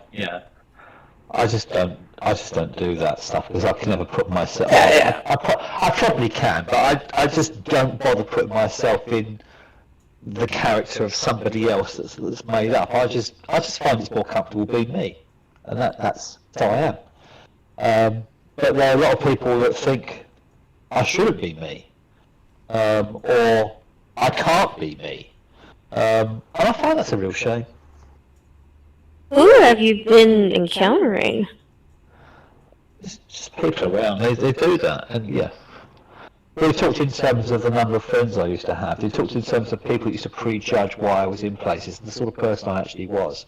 They were wrong, but they never gave me the benefit of allowing me to show them who I actually was. It's a shame, but it's just the way the people are. Yeah, it's honestly, like I'm sorry, Clara, go ahead, you have barely spoken. I've watched people treat Andy like shit, and it's the most baffling thing ever, because even if you don't get his humor all the time, he is the most charming person. He's very kind, and like he's fun to be around, and people just act like he's being such a jerk to them, and it's they're so offended, and it's like, what is going on? Yeah. Well, to be fair, as you know, my first impression of Andy wasn't stellar. Like, as we've interacted more, I've warmed up to him, but at first it wasn't, because I think it has to do with the fact that the humor doesn't always come through the same. Like, we don't interpret it the same way. So at times I think that he was angry or that he was upset or something, and now I know he isn't. Yeah, but people. But it's, and he's probably better also at reading my humor. So he knows that even if I can be coarse, it's not, Like, I'm somebody that... Though. They just judge you, they just don't know you, and automatically decides, oh, well, this person is just an asshole. Well, you know what they say, first impressions last. Like, it takes some genuine effort at times to get over the first impression. Well, and a lot of people just aren't willing. In real life, And a lot of people aren't willing to give... Yeah. a lot of people aren't willing to give you a chance to overcome the first impression, you know what I mean? Yeah. Something I don't get, though, is that I am an awkward person. Like, I play it off, and I'm not shy, and I mostly don't care, but I'm awkward, and I make a lot of awkward moments on accident, and I still, like, get by socially pretty fine. And then I see situations like Andy just being normal, and people reacting to him in these wild ways. It's like, what just happened? Well, there's also one problem, and it's an unfortunate reality of Second Life. And it's not just Second Life, unfortunately. I would say this carries over to real life as well, which is that men are measured by a different yardstick, especially in these communities. Like, it's not the same. I knew you were going to bring up gender, but you might be right. It is a fact, though, isn't it? Like, people just don't treat men the same. It's a reality. Yeah. That's Or true. in this case, it's not even about you being a man. It's what you project, what you present. So, there'll be it's a lot easier, let's say, to get socially acquainted as a female avatar.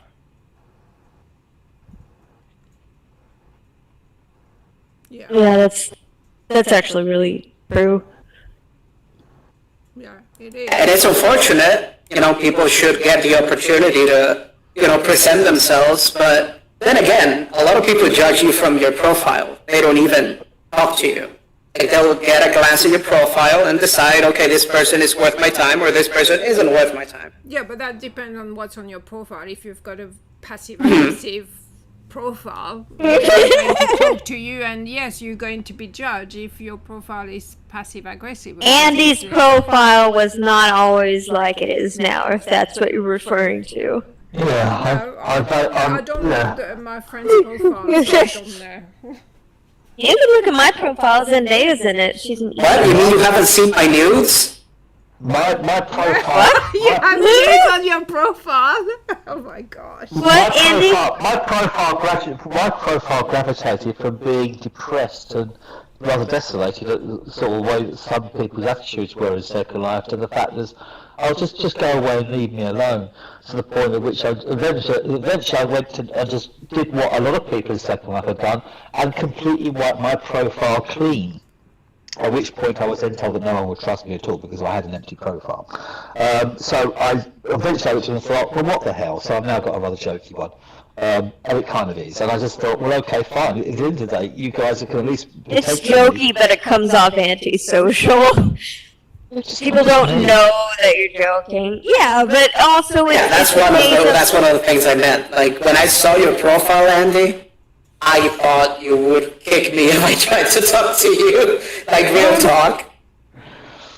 I even just set my profile. I'm just an average guy, and I am an average guy. I'm just but a regular person. But yeah, you said things like people think that I'm just trying not to be a regular person. That I have to be somebody special because so many people want to be special. And I just say to the point. So we are calling your profile antisocial, not because you said you're an average guy. It's because you said things like, people who have problems with the above, just have problems and I will not be the one to solve them. Like, that's really antisocial. And it's your profile, you can do that, but you gotta be aware that that's what you did. There's a paragraph in my profile that says, count the number of times you see the words I, me, my, or mine in my chat. Because a number of times when you look on people's profiles, my family, I'm doing this, I like this, I want that. It's about you, isn't it? It's all about the one person, and I just find it's because it's your profile, no? What have you? No, you're missing the point. When I listen to these people in local chat and they're making all these things on this, they come across as being so narcissistic sometimes, and it's everything's always about them. It's their family, their friends, their mafia, their tastes. It's all about them, and there's no openness to a dialogue with anybody else. No one's allowed to be else in that world unless it's on their terms. And let me finish. You raised this point. I'm answering you. So I put the paragraph in my profile that says, count the number of times you see the words I, me, my, mine in my chat. It won't be as many as most because there's nothing to prove. And drawing attention to yourself is for idiots. So I said I value, and it's true. I value humility as a quality. Some people don't like that. Some people don't like that. Some people say that you've got to be all about yourself and everything on there. And I simply said that if anybody has got problems with that attitude, then they've got issues, and I'm not going to be the person to solve them. So that's all it is. That's not challenging somebody. That's simply saying, I'm not a narcissist. I'm not someone that's all about me. I'm open to everybody. If you have a problem with that, then you've got the problem, and I don't. So, have you noticed, though, that that's 90% of my hosting, especially when no one is talking? We're not talking about your hosting, Clara. Well, I mean, that's how I host, and it's on your profile that that's like a horrible thing to do. And I literally host kind of full time. You kind of get, though, what Andy's trying to get at, like the core of the argument. I have noticed, and I've sometimes seen profiles that I've even thought, I'm like, hey, that's a really cool profile, but it feels so walled off. Like, even though it's all about the person, true, but I think that's true of 90% of profiles, let's say. Then it's like so walled off that you're like, how would I possibly approach this person? Like, I've just read several tabs worth of stuff, and because it's not even sometimes about them. It's like, oh, here's blah, blah, blah. She's my dear sister and partner in crime, blah, blah, blah, blah, blah. And I'm like, so it feels like, okay, this person's obviously doing well for themselves. So what can I add someone who's projecting such a quote-unquote complete existence. Like, it's hard to describe, but I get kind of the sentiment, where some people just feel unapproachable from looking at their profiles. Oh yeah, you could almost get it in your imagination. I sometimes see these people. I get this impression of some people that sit there with an expression on their faces as if they're chewing on a wasp and got their arms folded and sort of sneering at you. And they said, "Well, you could be talking about just something generally with people, and that's completely fine." And they come, "Well, I think this. I like this. I'm going to do this. I think this is the best way, and nothing else works." And you're thinking, well, why is it all about you? It could be about the world, but no, you want to make everything specifically about you. Are you talking about profiles? I'm talking about profile, conversation, everything. So I'm not into any of that. I'm not into someone that simply says it's all about me, as in them. I'm just a normal guy. I'm just a normal person. Am I allowed to be normal? It's just crazy. You're allowed to be normal, but it's a little antisocial. Yeah, but isn't it about as well this new generation that doesn't know how to talk to each other? Yeah. Well, they're not here in SL. Saying, yeah, how do you start a conversation? How do you talk to people? Oh. But Yeah. the thing is, There are young people in SL, Clara. What? There are younger people in SL as well. I've met one 21-year-old, and that's the only one I've met under probably 29.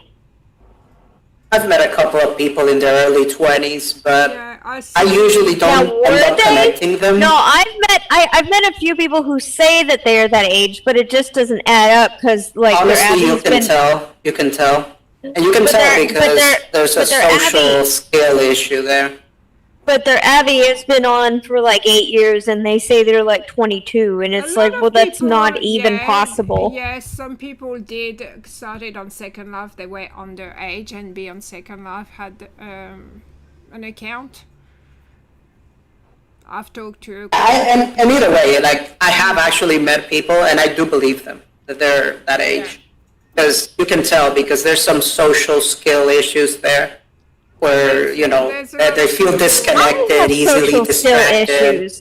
I have social skill issues. People often think I'm 22, and I am so not. So I don't think that always determines age, or vice versa. Not always, but you can tell. I'm just basing myself on having kids in their 20s. Yeah, you can tell. There's something about the way this generation interacts. It feels shallow. It almost feels like you're always skimming the surface. And it's not so much that you're skimming the surface, it's that if you try to dig deeper, there's often nothing there. And that has also to do with the fact that they're young. The fact is, I'm hopefully more interesting now in my late 30s than I was in my early 20s, Really?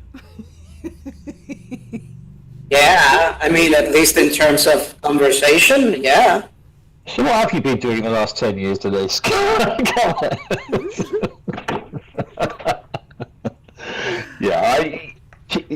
I'm joking when I say it, but you know what I mean. It's late 20s, late 30s. It's sort of a particular sort of sector of the population, isn't it? I mean, at the end of the day, I don't like talking about age in Second Life. I don't like talking because it almost sounds like that old thing you used to get at school in the playground where I am older than you. And you're thinking, yeah, well, okay, I kind of left that behind when I left school, a long time ago in my case. And I'm thinking, yeah, okay, fine. And then I suddenly come back and you get these people that say, I am older than you. And you're thinking, what the hell? How old are you? And you're thinking, okay, so I'm actually talking to someone that could be 50 or 60 or something.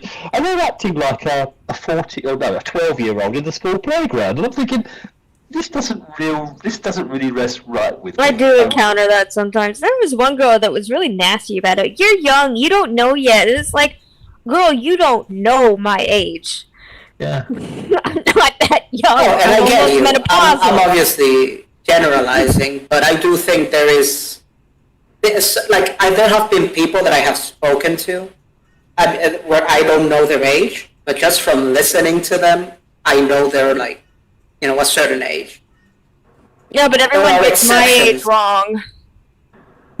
Okay, Clara, but as we've spoken in other cases, like there are anecdotal cases. I'm talking generalities. Like there are outliers. There are people who act a lot older than their age. There are people who are really mature for their age. And there are people who remain children even when they're in their 50s. So there's, Well, that's another can of worms, isn't it? I mean, I've actually got a note about that in a profile. I'm saying I don't see the value of acting like a child to satisfy someone's naive control complexes either. When you get some people that insist on you acting and saying childish things on acting like a child. That's not what PG Club means, honey. No, I'm not just talking about PG clubs. Okay. The way people expect you, the way the people talk, and they expect you to respond in that way. I don't do that. I'm just myself, and this is the point. But there are some people that like to do these things. How many times? Certain key phrases. How many times when you've been talking to people, come and talk to us. We don't bite is a great one. Or how have you been? I'll There's been another say one out there. that. I don't bite. Yeah, I'll say that. No. Yeah, I I have something to say about this. I have something to say about this. Whoa, calm down. I have something to say about this. Hey, calm down. Listen. Can I say it? No, let me finish. So if you're saying this, it's almost like a well-trodden phrase that someone says, "Oh, come on, we don't bite." And everything. Well, why would you want to bite anyway? It doesn't mean that. I dogs think. bite. Just please let me say it. I just see it so many times in chat and stuff. I groan. I probably die a little inside when I see it. Okay. So everybody, even the most charming person, has even a little bit of social awkwardness. These things like, how is the weather? How are you? We don't bite. It's just simple, silly conversation things that they know is safe to say to strangers because they don't know you yet. They're not gonna get deep until they know you. So shutting off like all the simple things that you're kind of allowed to say to strangers, shutting that off in a conversation and just automatically saying, I don't want to talk to you and I won't answer you if you ask me that. That's antisocial. Yeah. Yeah, no, that's not a good thing. I cringe when I hear that phrase, and there's other phrases. There's other phrases like that I hear as well. It's already scary enough for a lot of people, not just some, for a lot of people to start conversations. Even people who seem like they're totally at ease starting a conversation. There is a little bit of, like, don't know what's about to happen. You're going to say hello, and you don't know how they're going to react, right? And then if they just react like barking at you for something that seemed normal to everyone else you have talked to, like, what the heck is that? How do I talk to this person? What's wrong with me? Yeah, it's just one of the things that I wouldn't say triggers me, but it's just one of those things that I'm becoming more consciously aware of. There are certain very well trodden phrases that people come out with, and they just automatically put them out there. And actually, if you think about the meaning of those phrases, you look at it thinking, I'm sure that wasn't what they had in mind when they said that. So yeah, it's a shame. But anyway, it's just general conversation stuff. I know that we've all heard each of these phrases 1,000 times, and there's a part of everyone that's a little tired of hearing it. But like, it's part of, socialness is a bit of a game, and it has some generalized rules until you have a deep close friend. Then it gets more free. But when you're just meeting people, you barely know people, or you're in a large group, like, they're like the awkward kid, that's me, will tell you that there are social rules that you need to navigate. And one of them is, if you don't know someone well, you don't ask deep questions. You say, how's the weather? Or how's the weather up there, if they're tall. Yeah. Is it cold up there? Yeah, I get that. Yeah. And it's just walling people off who do that. It stops any conversation that could have been.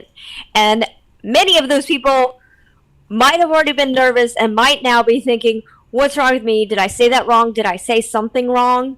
Like, why is this person acting this way when the other 1,000 people I've talked to before in my life didn't respond this way? Yeah. But there we go. You know, it's just in perceptions, and probably maybe I'm probably less of a gamer than a lot of people actually are. I'm less of a role player. I don't mean. Just interrupt me again, yeah. Like I say, I'm probably not as much of a gamer as some people. I don't mean gaming. I'm probably not as much of a role player as a lot of people. I don't mean role play. Can I just finish speaking, please? But you're only going to get something that I didn't say. Clara, please. Can I finish speaking, please? Right, thank you.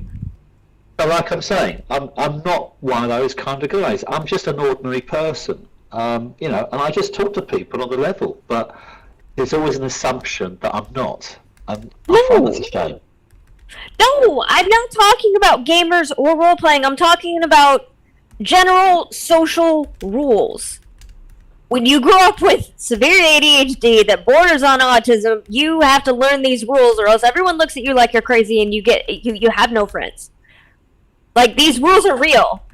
It gets looser and freer and warmer and cuddlier when you get close to people. But in general, when you're first meeting people, you can't just say, like, hey, my mom died today. I feel like shit. How's your day? They don't... Someone passing you on the street trying to ask you the time doesn't need all that, you know? And so that's why we have things like, how's the weather? We don't bite and stuff. It's like the classic line where someone says, "How are you?" And you're thinking, "Yeah, okay." So what they're expecting you to say is good, fine, awesome, or okay, or great. It's usually one of those things. If you come up with anything different, it kind of screws the conversation a little bit. So I remember at one point there was always one person to come and say, "How are you?" And they'd always say, like, "Great, oh, that's good then." And no matter what you said, they said, "Oh, that's good then." So one day I went in there, they came up, they sort of put the note out. "So how are you then?" And I said, "I'm having a really shitty day, you know. My cat just got run over. My parents had a heart attack. My girlfriend was into shock because the cat got run over, and she's like feeling semi-suicidal. I'm not in a good mood." And they still came back and said, "Oh, that's great then." I thought, yeah, okay, I can see how much notice you're playing in this conversation. That's just not nice. They will not know how to respond to that because they don't know you at all. I don't think they actually read what I said, but it was just funny. Well, to see what we came up with. They might not have. Like, you see that stuff at the coffee shop too. Like, Hey, how are you today? "Oh, you know, I stubbed my toe, but I'm good now." Okay, decaf or regular? Yeah, exactly. Or like... Because I think there are questions. That's a different thing, though. It's kind of the same. You surely had it happen. Where anytime you ask somebody how they're doing, and this is probably going to be another controversial one in the chat, but honestly, most people don't give a crap how you're doing. They're asking you as a social nicety. True. That is a very low resolution, minimum effort social handshake because it's the safest thing that I can ask you. Yes. And generally, you're going to have the politeness to answer back in a way that will not compromise me socially. Exactly. So I would argue that if you say anything but good, you are socially inept. Except in my job, because we do have to ask that question, "Hey, how are you?" And this is the most dangerous question at all, because some people will just unleash. "Oh, you asking me some how people have I'm no doing. social skills. I'm going to tell you how I'm doing." And blah, blah, blah, blah, blah. And oh my gosh, I hate. Yeah. I wish we didn't have to say it, because how are you? Whoa. Like, if I don't know you, like, Whoa. we have to say it just because it is polite. We have to say it, but. Sorry, a shark has just flown across the head and taken yours and Pris's head off. Did you know about this, Pris? About what, sorry? Oh. While Denise has just been talking, a shark literally has flown over the deck of the boat here and taken yours and Denise's head off. It was quite funny. Okay. Your head's back on there now. That, yeah. The shark literally flew through. If you keep watching on the YouTube, you might just see it go flying through I'm not seeing it on either screen. It was funny, I must admit. What the hell was that? Yeah. But yeah, it's just funny the way people are. Yeah, You get it's a situation silly where thing. You get, It's you get a lot of it's people. You get a lot of people standing around in a particular region. They're just sort of standing there, and you get some person comes up and they say, "What are you doing?" And you're thinking, "What the hell?" And I'm just standing here. I might be looking at something in a store or something like that. And the guy says, "What are you doing?" You go, "Okay, so, well, I'm doing what you're doing. What are we doing?" And I'll just say that back to them. It's like, "Oh my God, you're so rude," and you're thinking, "What?" Because I'm just saying things as they actually are. The word rude is being used in so many. Wait a minute, wait a out of minute, wait a minute, wait a minute, wait a minute. No, stop. Let me finish. The word rude is being used out of context in so many different conversations and chats and lines in Second Life. People are forgetting what the word actually means, and it's. I despair sometimes. I really do. When people ask you that out of the blue, they might be saying it like, "What are you doing?" Like musically, like, "Hey man, what you doing?" I know that it doesn't come through in text every time, but I don't think that people are coming up to you randomly, like casting a shadow over you, like, "What are you doing?"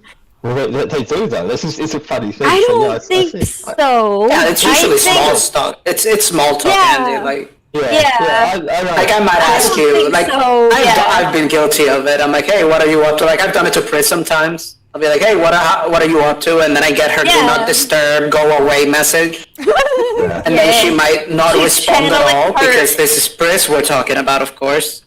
She's channeling her inner ninja. I'm not always on. Sometimes I just log out and then I get doing something and I forget that I was on, or then I see a message and then I think, oh yeah, I'll reply later. Do not entrust info that you need passed on through Pris. Do not entrust Pris with info meant for others. Take it straight to the other people. She will not do it.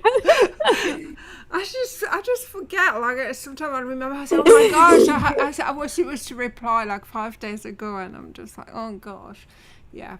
I'm sorry. I'm so sorry. I apologize. Yeah, that's the other thing. When people say I'm sorry or I apologize, 90% of the time it's like, I am saying the socially appropriate thing, so you'll shut the hell up about this. Yeah. It's not that they are in fact sorry. Okay, case in point, look at Pris here. I do. I'm just so all over the place. So I need a clone. I need 2 clones to handle everything in my life.